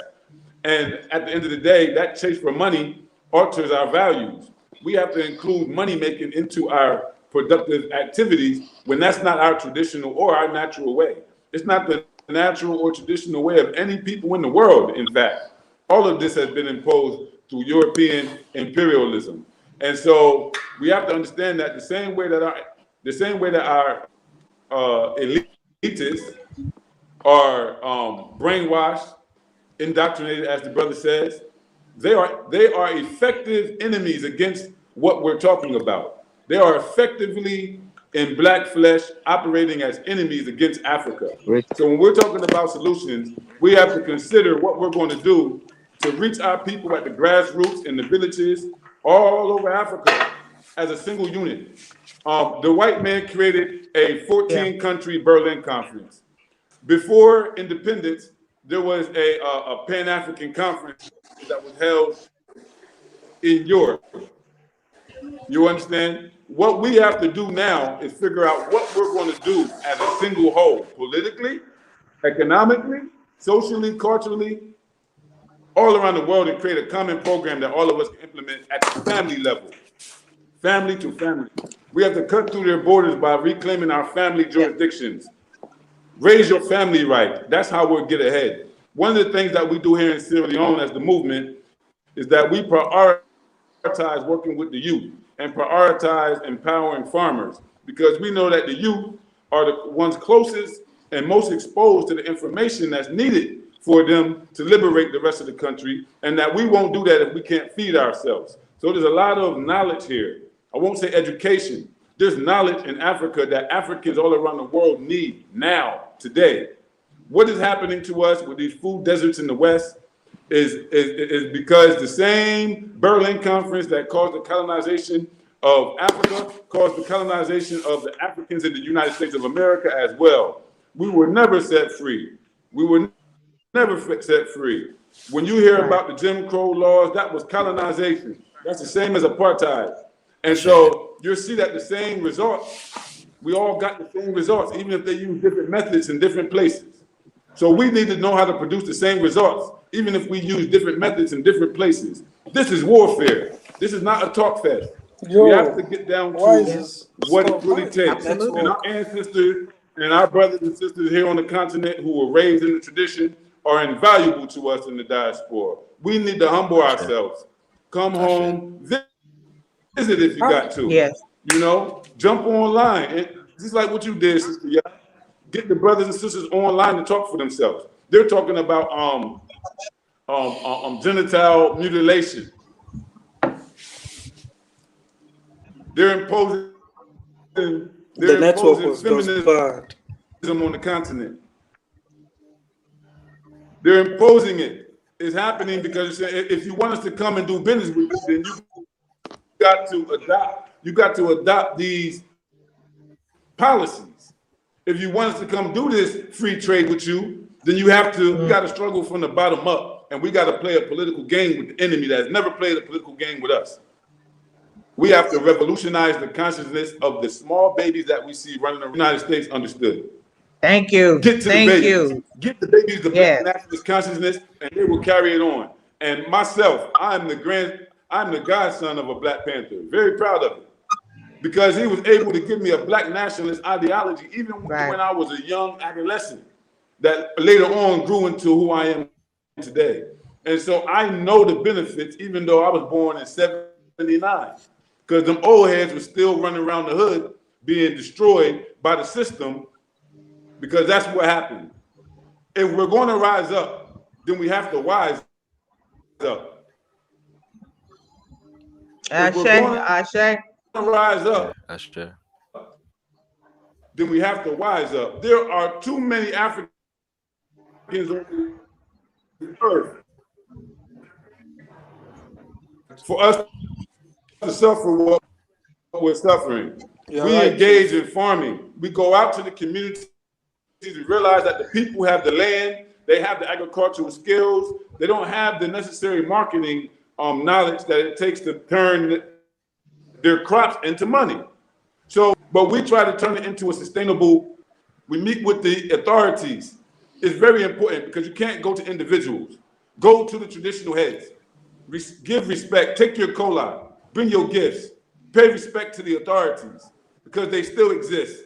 They're still here. We need to empower these traditional Black nationalist Pan-African authorities. They are here. They are still here. There are still leaders and rulers and educators that can. Understanding that will help us know how to reverse the impacts of the Berlin Conference, first by starting with our own. Isn't that what our ancestors did 100 years ago? They started with their own. And it pushed the process forward. We're not yet free, but it did push the process forward. What can we do to get us all together? What can we do practically? What programs can we adopt, whether we're in Nigeria or Ghana? We have to get programmatically sound and actually implement what it is the hell we're talking about. That's what I want to say. Thank you. Chief, let me just say, one of the things that they did to destroy the minds of our people, they sent these missionaries. The missionaries were not just about the church. The missionary was their little soldiers that went out to prepare the people for the colonization and the enslavement.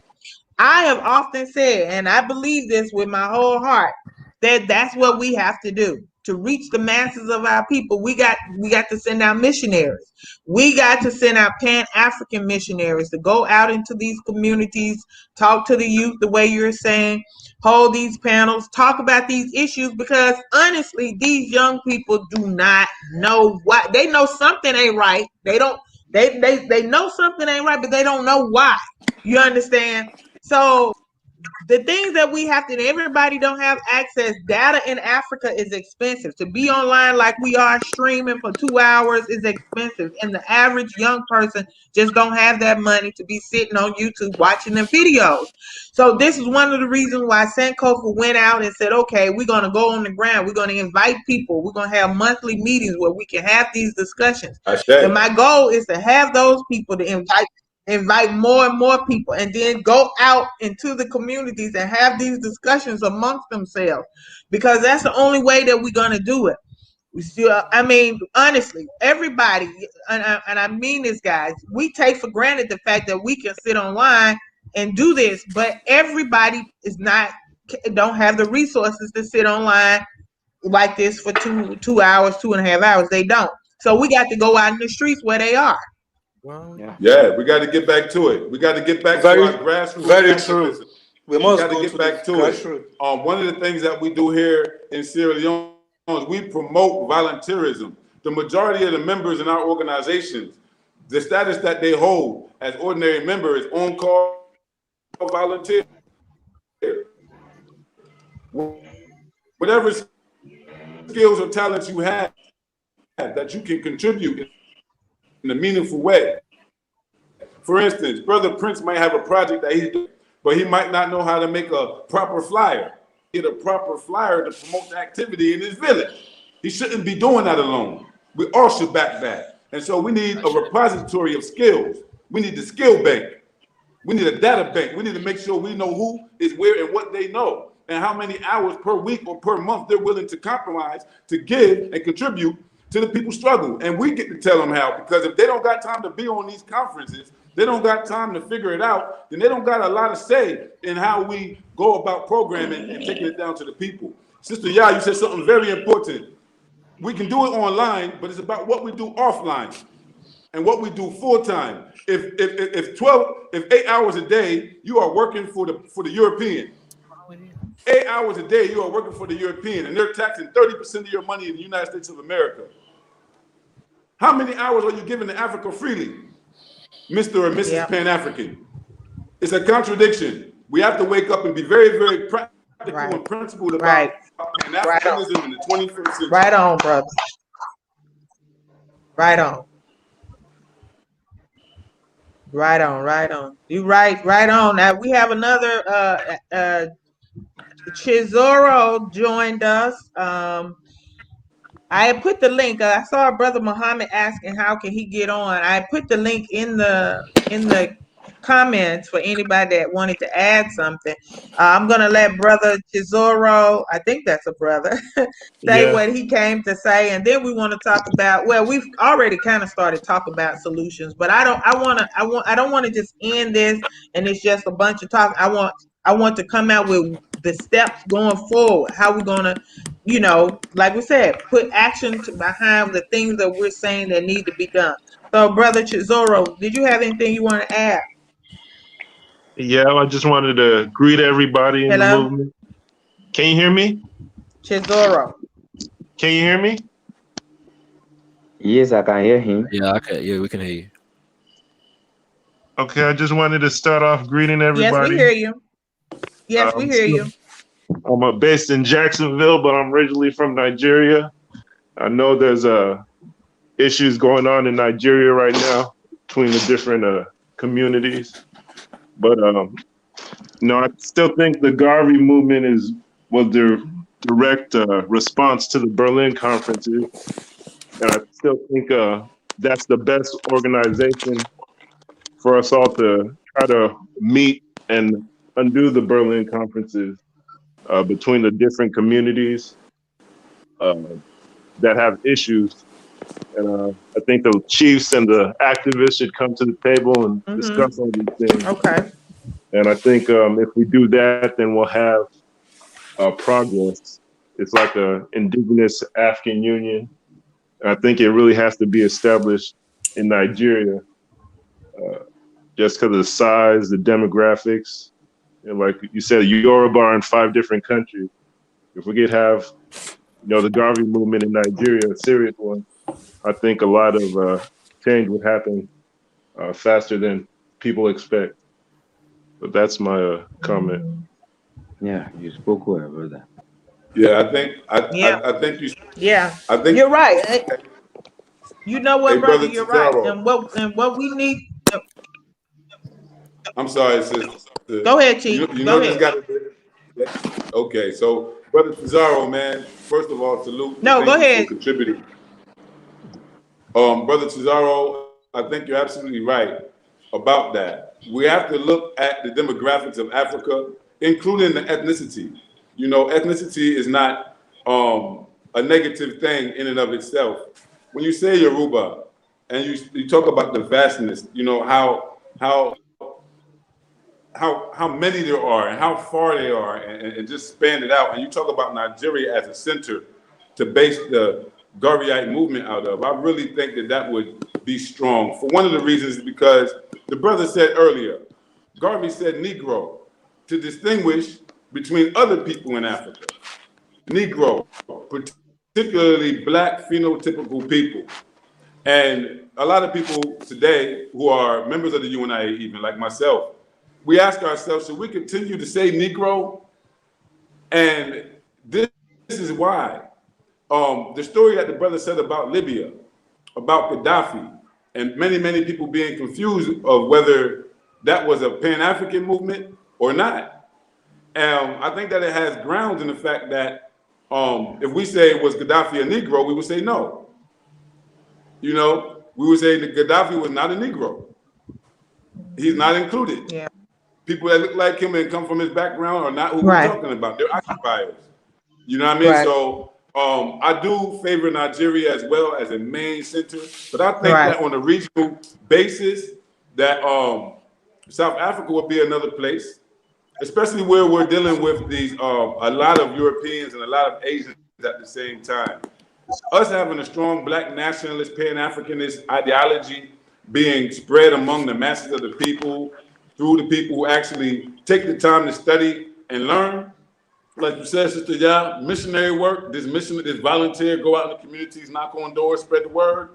I think it'd be very, very powerful. Senegal is a place we also try to memorize that we're still having this conference in European languages. I'm still speaking English. We're all talking English right now. Yes, sir. Language is a big factor. Language is a big factor. Citizenship is a big factor as well. The process of focusing on reunifying the diaspora that wants to come home and be a part of a unified and liberated Africa to the continent is citizenship. We need to have the same exact citizenship rights as everybody else, so we can do the same things that everybody else do, so we can get it done together. And I don't see the African countries important. This question of diaspora citizenship in Africa is something that only we can figure out for ourselves. It's not like reparations. This is repatriation. Repatriation is a collaboration between the diaspora and the brothers and sisters on the continent. So we control this, and we have to control it. So there's a lot that we can do, but if I have anything to say is that I wanted to appreciate Brother Tizaro for his contribution. He's always been one of them brothers from Nigeria that happens to be in the diaspora that loves not only Nigeria, but the full context of Africa. You know what I'm saying? And he really represents what it means to have Nigerians and Africans from the continent in the diaspora who are also well equipped to bring the consciousness back home. So I appreciate that. If you're in the diaspora, hook up with Africans, no matter what country they come from, no matter what traditional language is their mother tongue. Make sure that we link up with those who got the same consciousness. I'm sure we can figure this out. Yeah.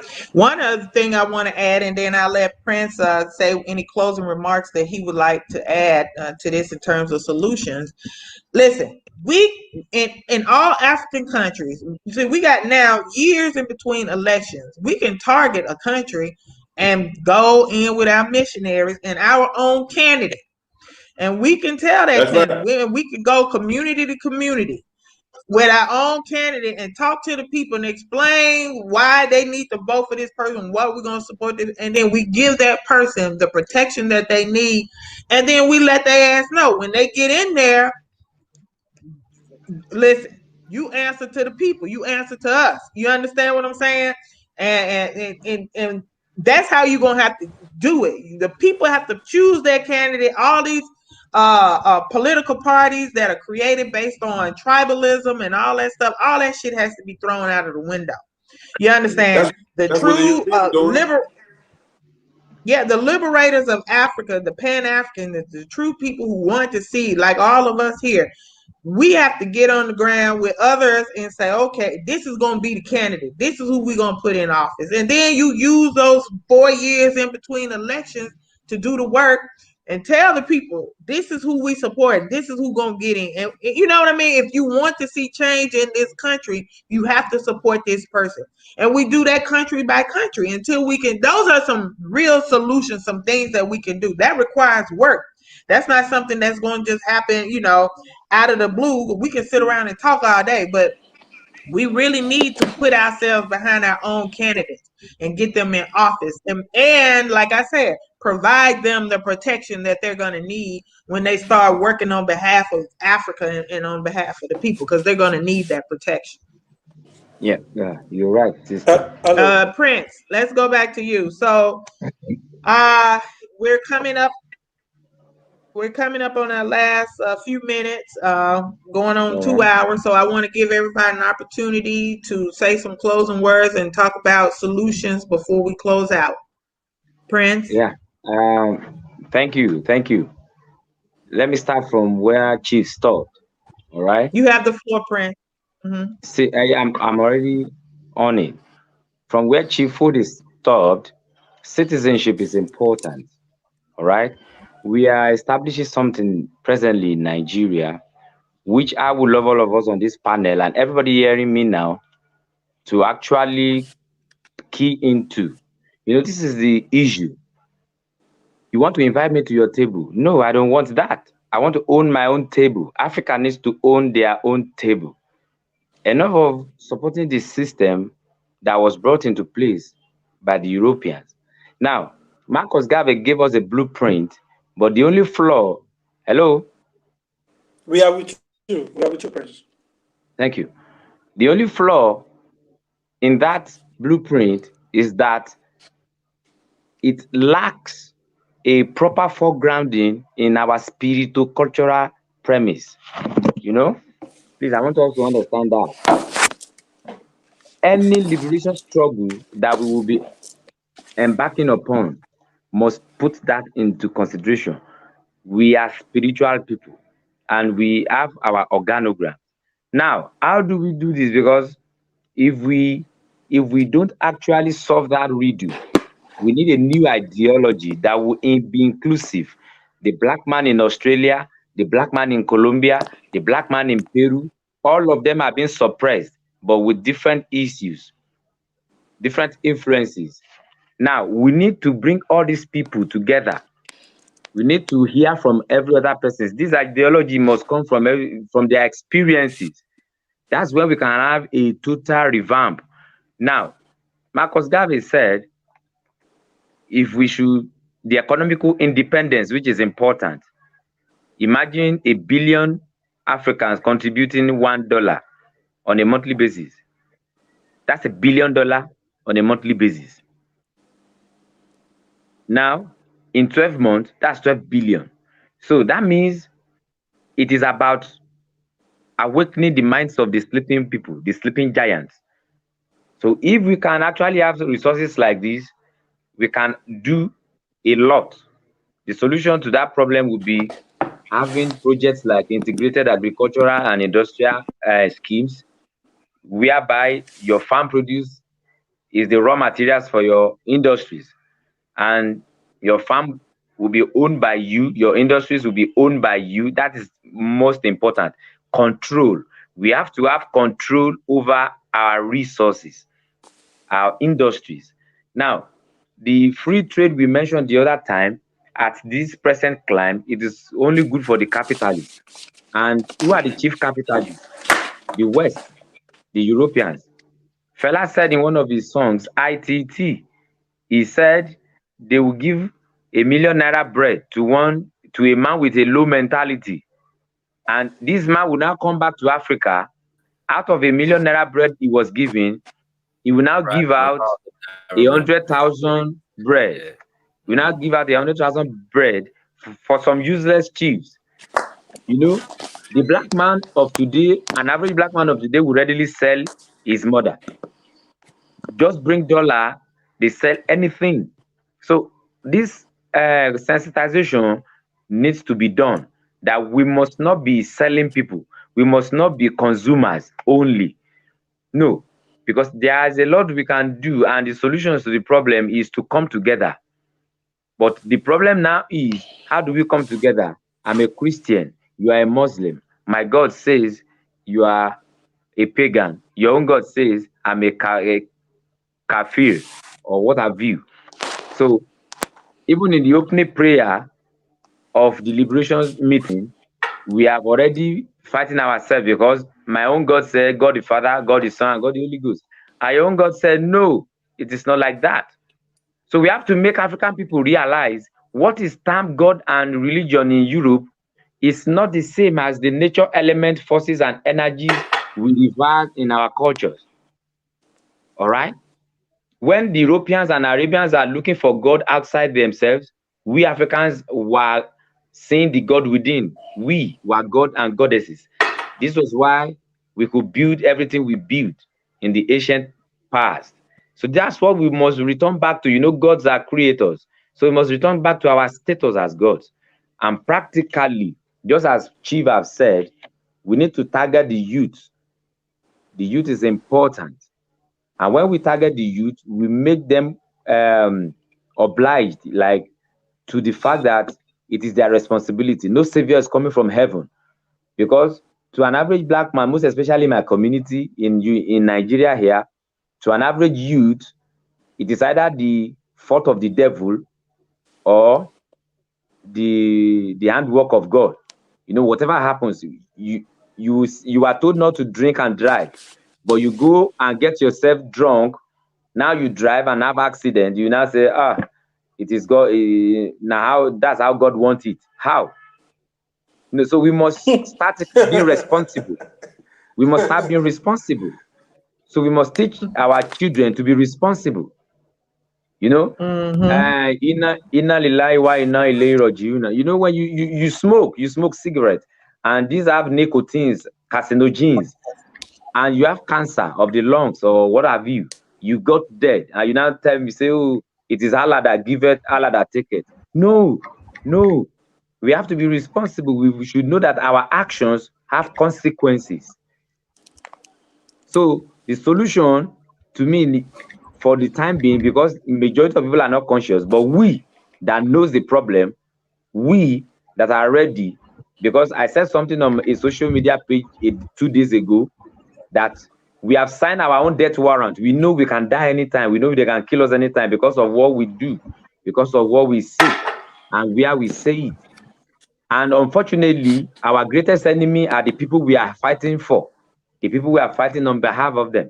The same black masses are the one that will first reject us. So we have to unify. We have to bridge the gap between ourselves, both on the continent and in diaspora. So if we can, okay, we have organization in Nigeria. Now this same organization is established in Ghana, in Sierra Leone. And what are our objectives? Our objectives is having to do with land. There can be no revolution without land. Acquisition of land. Okay, if 100,000 people contributed, say $10 each. Now, with $1,000 in Tanzania will get us more than 50,000 hectares of land. $1,000. That's how poor Tanzanian shilling is. You know what that is? Now, in Tanzania, you know how many resorts we can build? You know how many institutions we can build?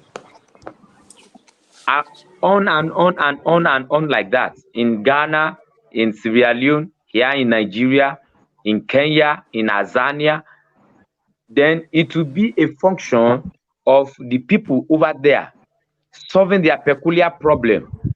But on the continent of Africa, we have the landed resources.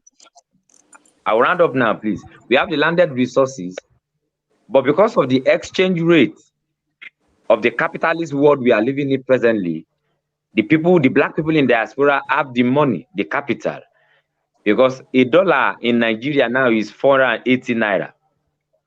You know what that means? So with such power, we need the people of diaspora to come. You know, a lot of people have duped people, you know, but when we are committed to this cause, that's where the spirituality comes in. Because I trust in Ghana, I trust in Tanzania. When you have to swear by the gods of the land, nobody will steal. When it comes to swearing by the gods of the land, nobody steals. So that's where we start from. Okay, we are establishing the organization in Ghana. Yes, every member will be sworn according to the gods of their land, not Bibles, not Quran. So we eliminate the issue of trust. We eliminate the issue of trust. So we trust each other because we are working for the ancestors. Now, from there, we can start implementing. The blueprint is already there. It's outside there. We are not bringing any new thing. Gav has solved that problem. The only mistake he never saw was he was a Christian. Wow. You know? Yeah. Adeyemi, UNA was built on African spirituality. You know, let me say something about Ifa as a Yoruba person. Too many people confuse Ifa to be religion. No, Ifa is not a religion. Far from it. Because Ifa is encoded in binary numbers, binary system. Your computer only understands one language, which is binary. You know? Yeah. I have chances to share some correspondences here. I will have shared some things about Ifa that in ASCI codes, people that are into computer will understand what I'm saying. Now, Ifa is not mathematics, but there's mathematics in it. Ifa is not philosophy, but there's philosophy in it. It is not religion, but there's religion in it, and so on and so on and so forth. It's not language, but there's language in it.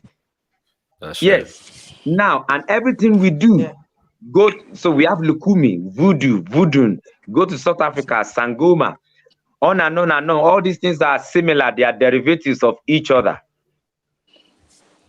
You know, when you go to Sesotho in South Africa, Modimo, Olodumare in Yoruba, Mugu in Kenya, Chineke in the Igbo land. They are genderless phenomenon. You cannot find them having a fixed agenda like he. Our supreme creator is genderless all over Africa until the white man came, until the Arabian man came. So this is where the problem lies. Our structure, as Chief said the other time, the family structure is important too. The religions we are observing now suppress the feminine power, the feminine gender. So now this problem bring a very unbalanced society, a very, very unbalanced society. In Yoruba kingdoms of ancient times, there can be no government without the Iyalode. Iyalode means the women leader. And the head of the market is always a woman. The most important part of a community is the market. And the head of that place is a woman. We call them Iyaloja. All right? So we need to return back to our roots before we can implement any practical thing. So those of us that have actually returned, then that means we need to unite.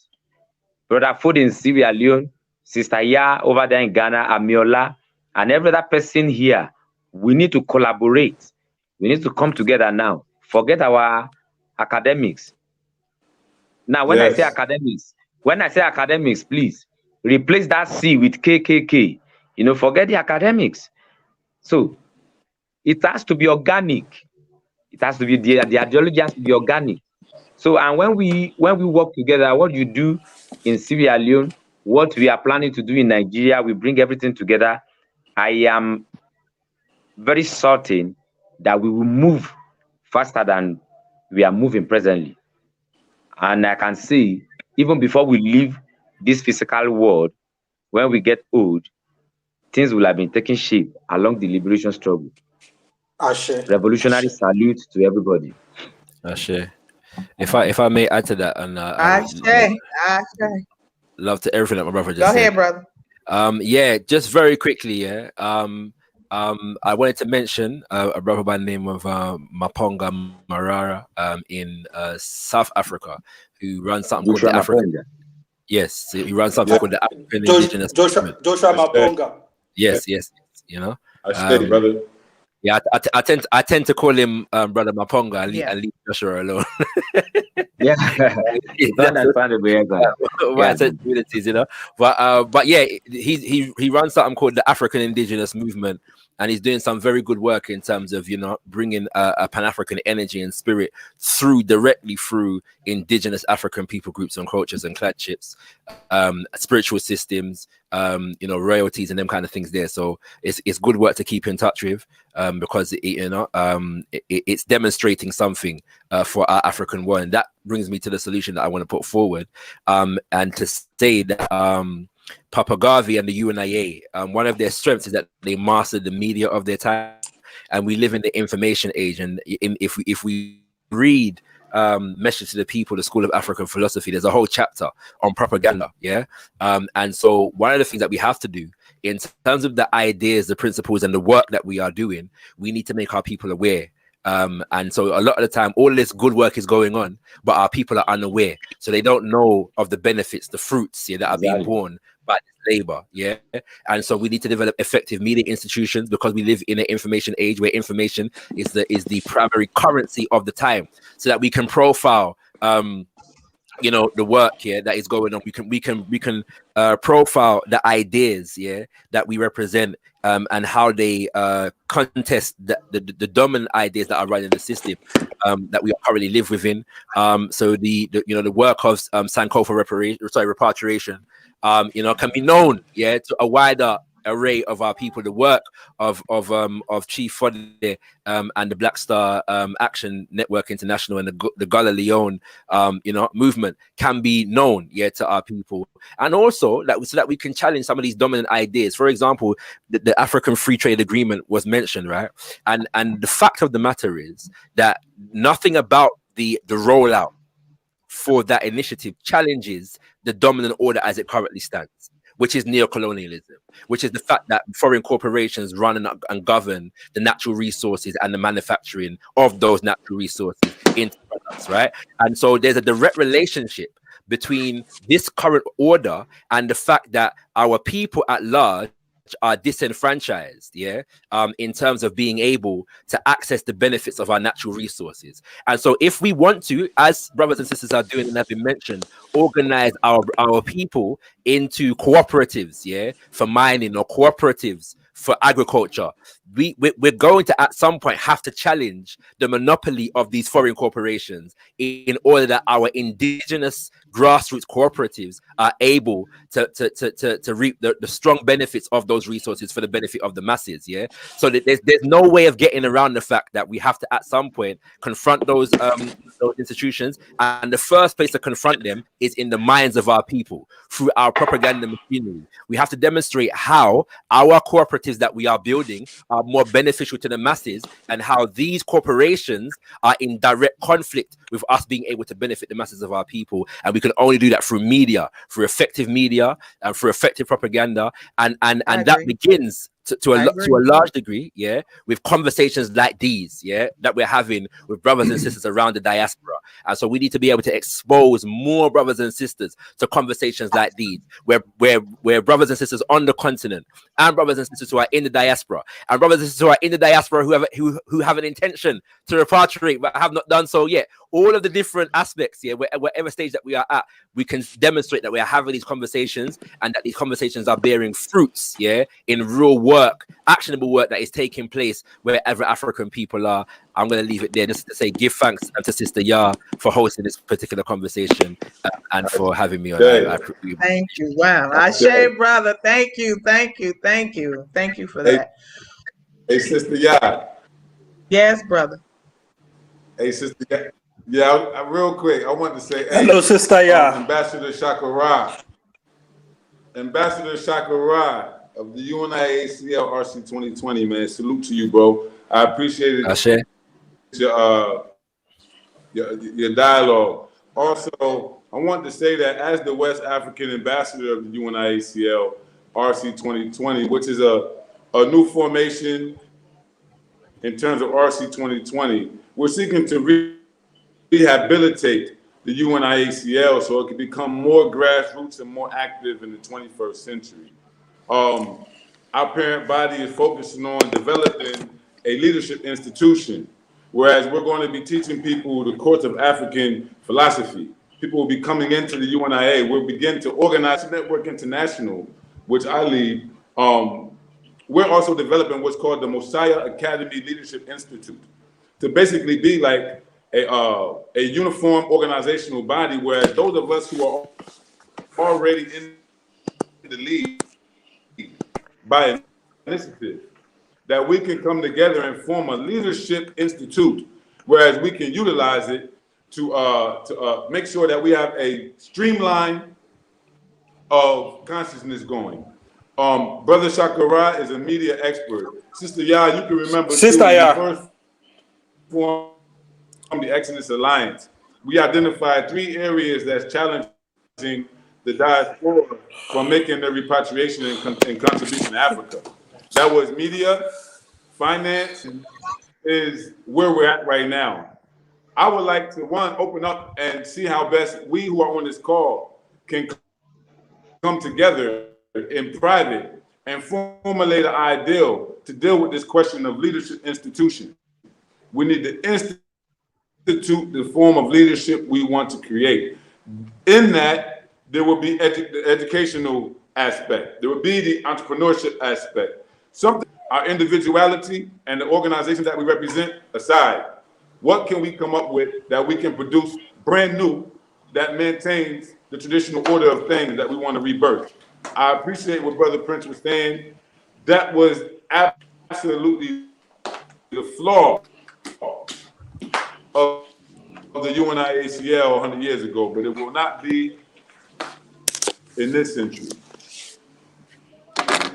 The perception of African spirituality, the perception of it being challenged as well. So what we're doing now is we are redefining ourselves as a complete global people again in this century, in this generation.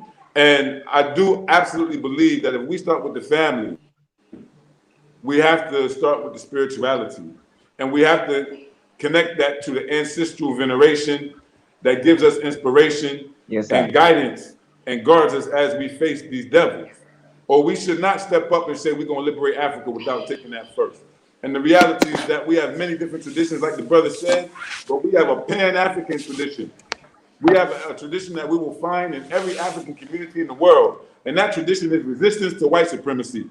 We will continue that even if it's a minority in one area and a majority in another area. If we connect, then every time we strike, we will hit everywhere.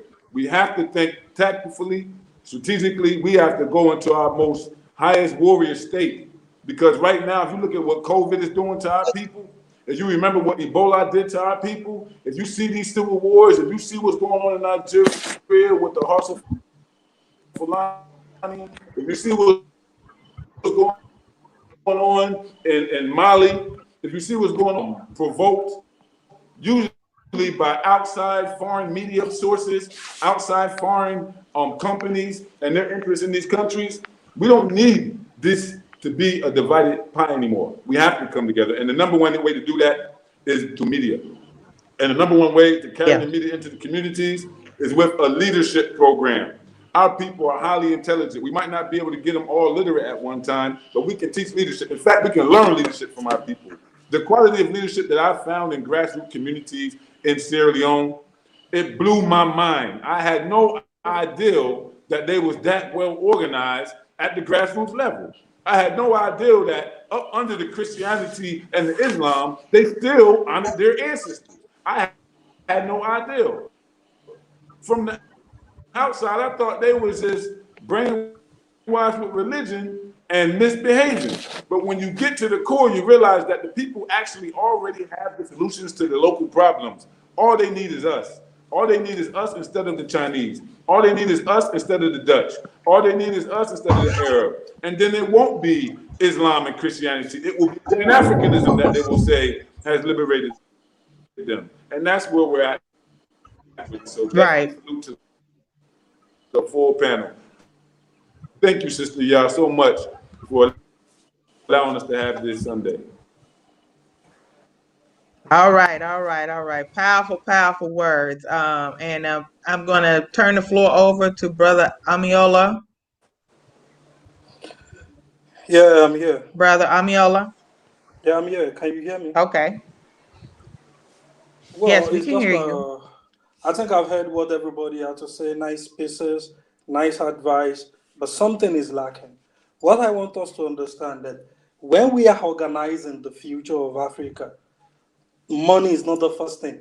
Investment is not the first thing. The first thing is the unity of the people. How do we unite the people? We don't throw around money. We don't throw around investment while we are not united. So we must be united. We must find a way around uniformity. Hello, am I home? Yeah. Yeah, we must find a way around uniformity. Yes, we hear you. When I speak in West Africa, I'm speaking from Nigeria, and my comrade in Sierra Leone is going to speak my language, and the one in South Africa is going to speak the same message I'm passing. You know, it has to be uniform. Before we get into business, before we get into politics, we must find a way to uniform our organization. We can't be Sankofa in Ghana, then in Sierra Leone we will be UNIA, and all of this petty organization must actually submit themselves to a grounded organization. Then which this grounded, I absolutely agree. This grounded organization, be it UNIA, be it any organization, we are trying to form uniformity. He has spoken about the spirituality aspect of our development. Yes, we swear by the ancestors of the land that we are not going to betray our struggle and our comrades. It is certain. After all of this, uniformity comes. When the uniformity is there, when we can achieve the 51 or 55 states that we have in Africa, that we have our organizations all around this continent, and we can place a true leadership through this continent, then we move into what should we invest in. Because when we start everything with investment, we are going to quickly mess up as we quickly get in. The main thing is to study your terrain, study your enemies. What do they use against us? Message. We must learn how to pass our message. How? The propaganda tactics, the media. We must own our own media. Those are the first things we should be thinking about. How to own our own media, how to get our message across the people, the civilized and uncivilized people, the urban area and the rural area. We should be tactically thinking about directions. Economic fall into place when you are politically organized. That is what people don't know. You can't be economic organized first before politically being organized, because your money to invest actually will also come from your political organization. So you must learn how to organize people. Like Brother Chief Foday said, we must go through leadership courses, learn from the people, learn how they organize themselves, the chiefs, the kings, our whole ancestral way of ruling people. We must learn those ways back, get rooted to it, how they manage their resources. All of these things, all of this information we are passing, we must have a way to expose these informations to medias. Media houses must know how to cover our own perspectives of day-to-day activities of African nations and African community. All of this matters a lot. People don't get to hear Pan-African views, Black nationalist views of things that happens around them. When they get people debating around the community, it is actually a capitalist view against another capitalist view. It is hard for them to get a Black nationalist view, a grounded African working person view. So all of this, we must work towards what link us directly to the people, to the grassroots people. What link us to them is the message. How do we get the message to them? Comes first. Then the uniformity will help the growth of the organization. Because they know in South Africa we are there, in Angola we are there, and we are fighting the same cause. I won't say more than that for now. And I know in time we will have more of this program coming up. Thank you, Sista Yaa. All right, man. Powerful brothers. I feel honored to be on here with all y'all. Y'all laid it down. But basically, these brothers are giving us the solutions. It's just a matter of, like they said, getting ourselves organized. Listen, I don't want my grandchildren growing up and dealing with this same battle. You know what I mean? At some point, we got to say, look, enough is enough. And only we can do that as a people and put our differences as only we can do it. And like Brother Amiola said, we got to get ourselves organized around a common ideology and philosophy. Absolutely have to involve the spiritual aspect of it, because former President Jerry John Rawlings said the same thing, and peace be upon him. He said, listen, you get politicians to swear on the Bible, on the Quran, they will lie, cheat, steal. They don't care, because they know really nothing's going to happen to them. But if you take them to the village and make them swear before the gods in that shrine, they would never cheat, lie, steal, because they know that one is real. And so we really have to go back to our traditional spirituality and get ourselves organized around that, and implement, like Chief said, the leadership styles that already exist. It's just a matter of incorporating them and getting ourselves organized. And I support that 100%. I'm gonna tell y'all, there is a Pan-African brother who has a TV studio here in Ghana. We can create shows and media and record. We have access to that. It's just a matter of raising the funds we need to record, and then get these things out to news outlets and get our shows on. And propaganda is extremely important. I'm glad Brother Shakara brought that up, because these people use propaganda on us all the time in their advertisement. sometimes our people hear the word propaganda and they automatically think negative, but propaganda can be used in a positive way. We have to learn how to use propaganda. And I've been It's saying this for years. important. Our It's people don't really important. know how to use It's propaganda for our important. own benefit.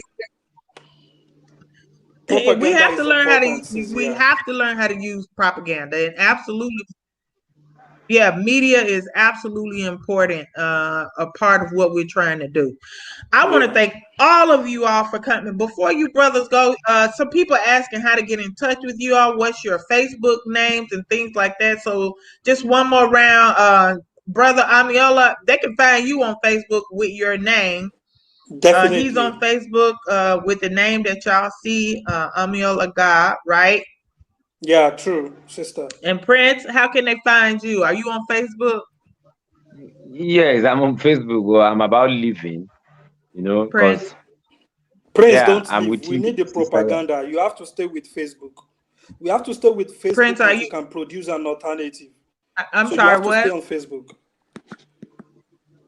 Hello, Sister Yaa is not hearing me. Are you on Yeah. Facebook, Prince? Yes. Yes, Yes. yes, I'm on Facebook, Are you on and Facebook people can with that name, my brother? With your name No, as the written? same name yes, sir. with his name. With his Yes, name. Okay. sir. What's I'm with you, Sister Yaa.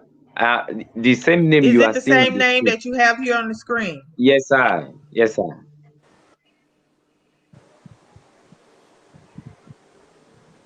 Okay. Okay. And brother Shakara, they're asking how Um, can they find yeah. you? Are you on Facebook? Yes, sister. Shakara speaks everywhere. Yeah, Shakara speaks everywhere. Yeah, that you'll find me. All right, that's The same. SHAKARAC. Yeah, so that's how you spell Shakara, and then speaks. Yeah, so Shakara speaks everywhere. Facebook, Instagram, Twitter, everywhere. My All right. brothers, And Chief, I'm already a friend with Chief Foday, your but oh sorry, I was just saying I've sent friend requests to brother Adeyemi and brother Amiola on Facebook. No, Yes, All right. All right. I'm going to reciprocate, my brother. yes, yes. Sorry, my sister. Go ahead.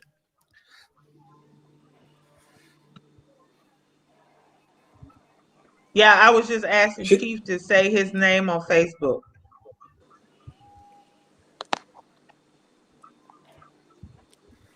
I think it's Mansa Foday Yes, Mansaray. yeah. My name MAN, on Facebook I is think it's Mansa ZA. Foday Ajamu. You'll I find think me I have there. Chief on my Facebook page, right? No. You, It's Mansa you think Foday so? Ajamu. That's the name on Facebook. Okay. On IG, you can find Gullah Chief Foday. And to find our organizations, you can go to www.bsani.basani.org, or you can go to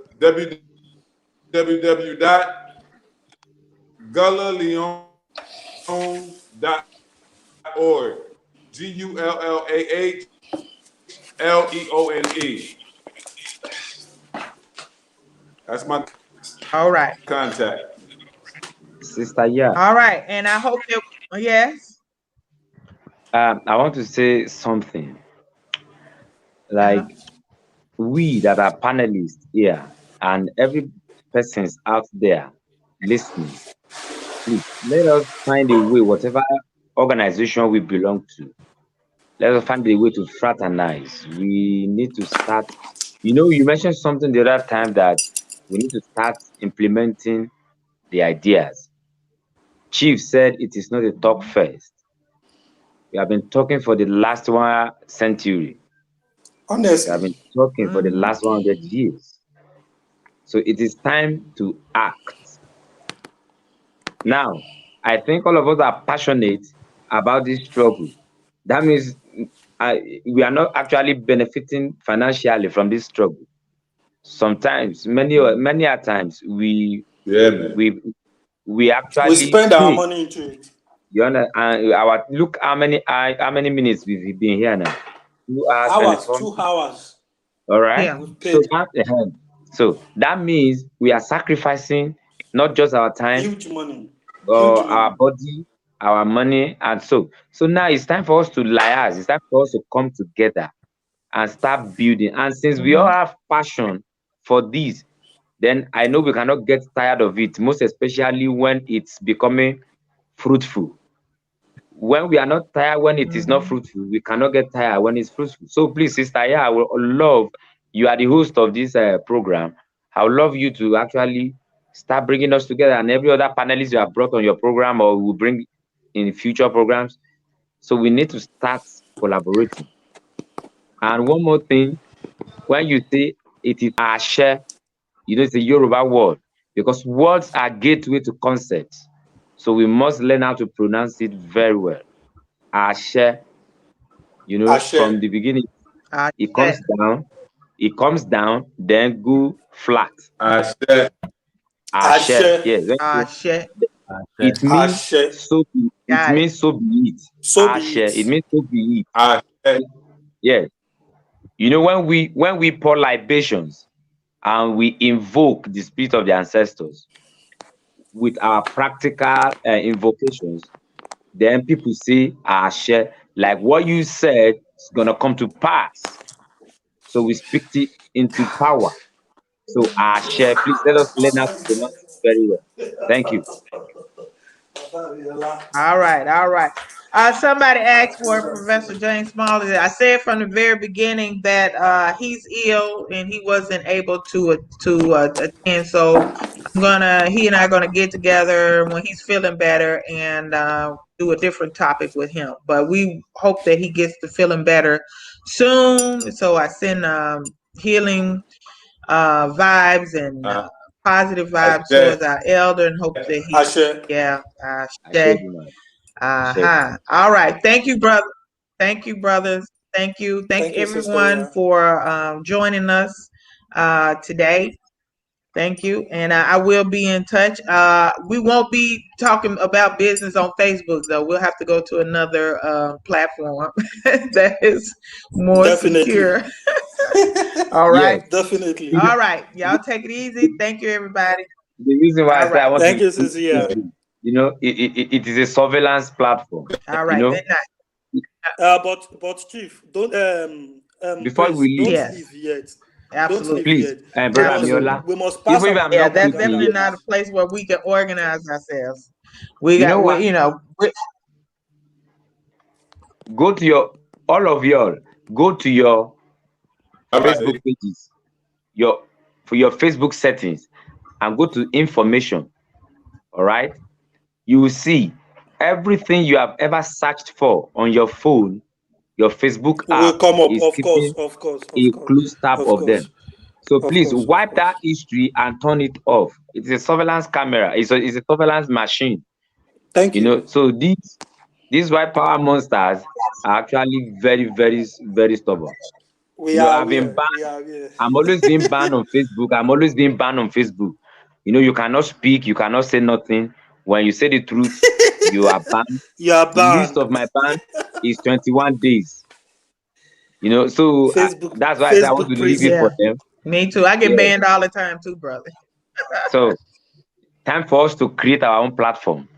Time. And It's since we time. have It's about Shaka, time. brother Shakara, and every other persons that can be, we have tech guys out there All too. right. All right, Yes. brothers.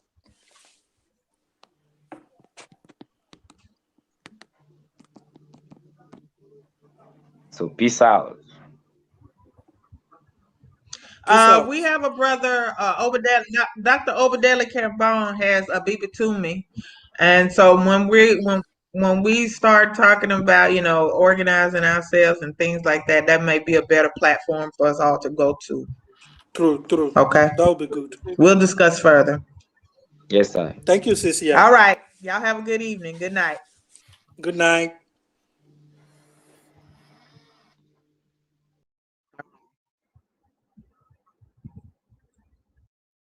Good night.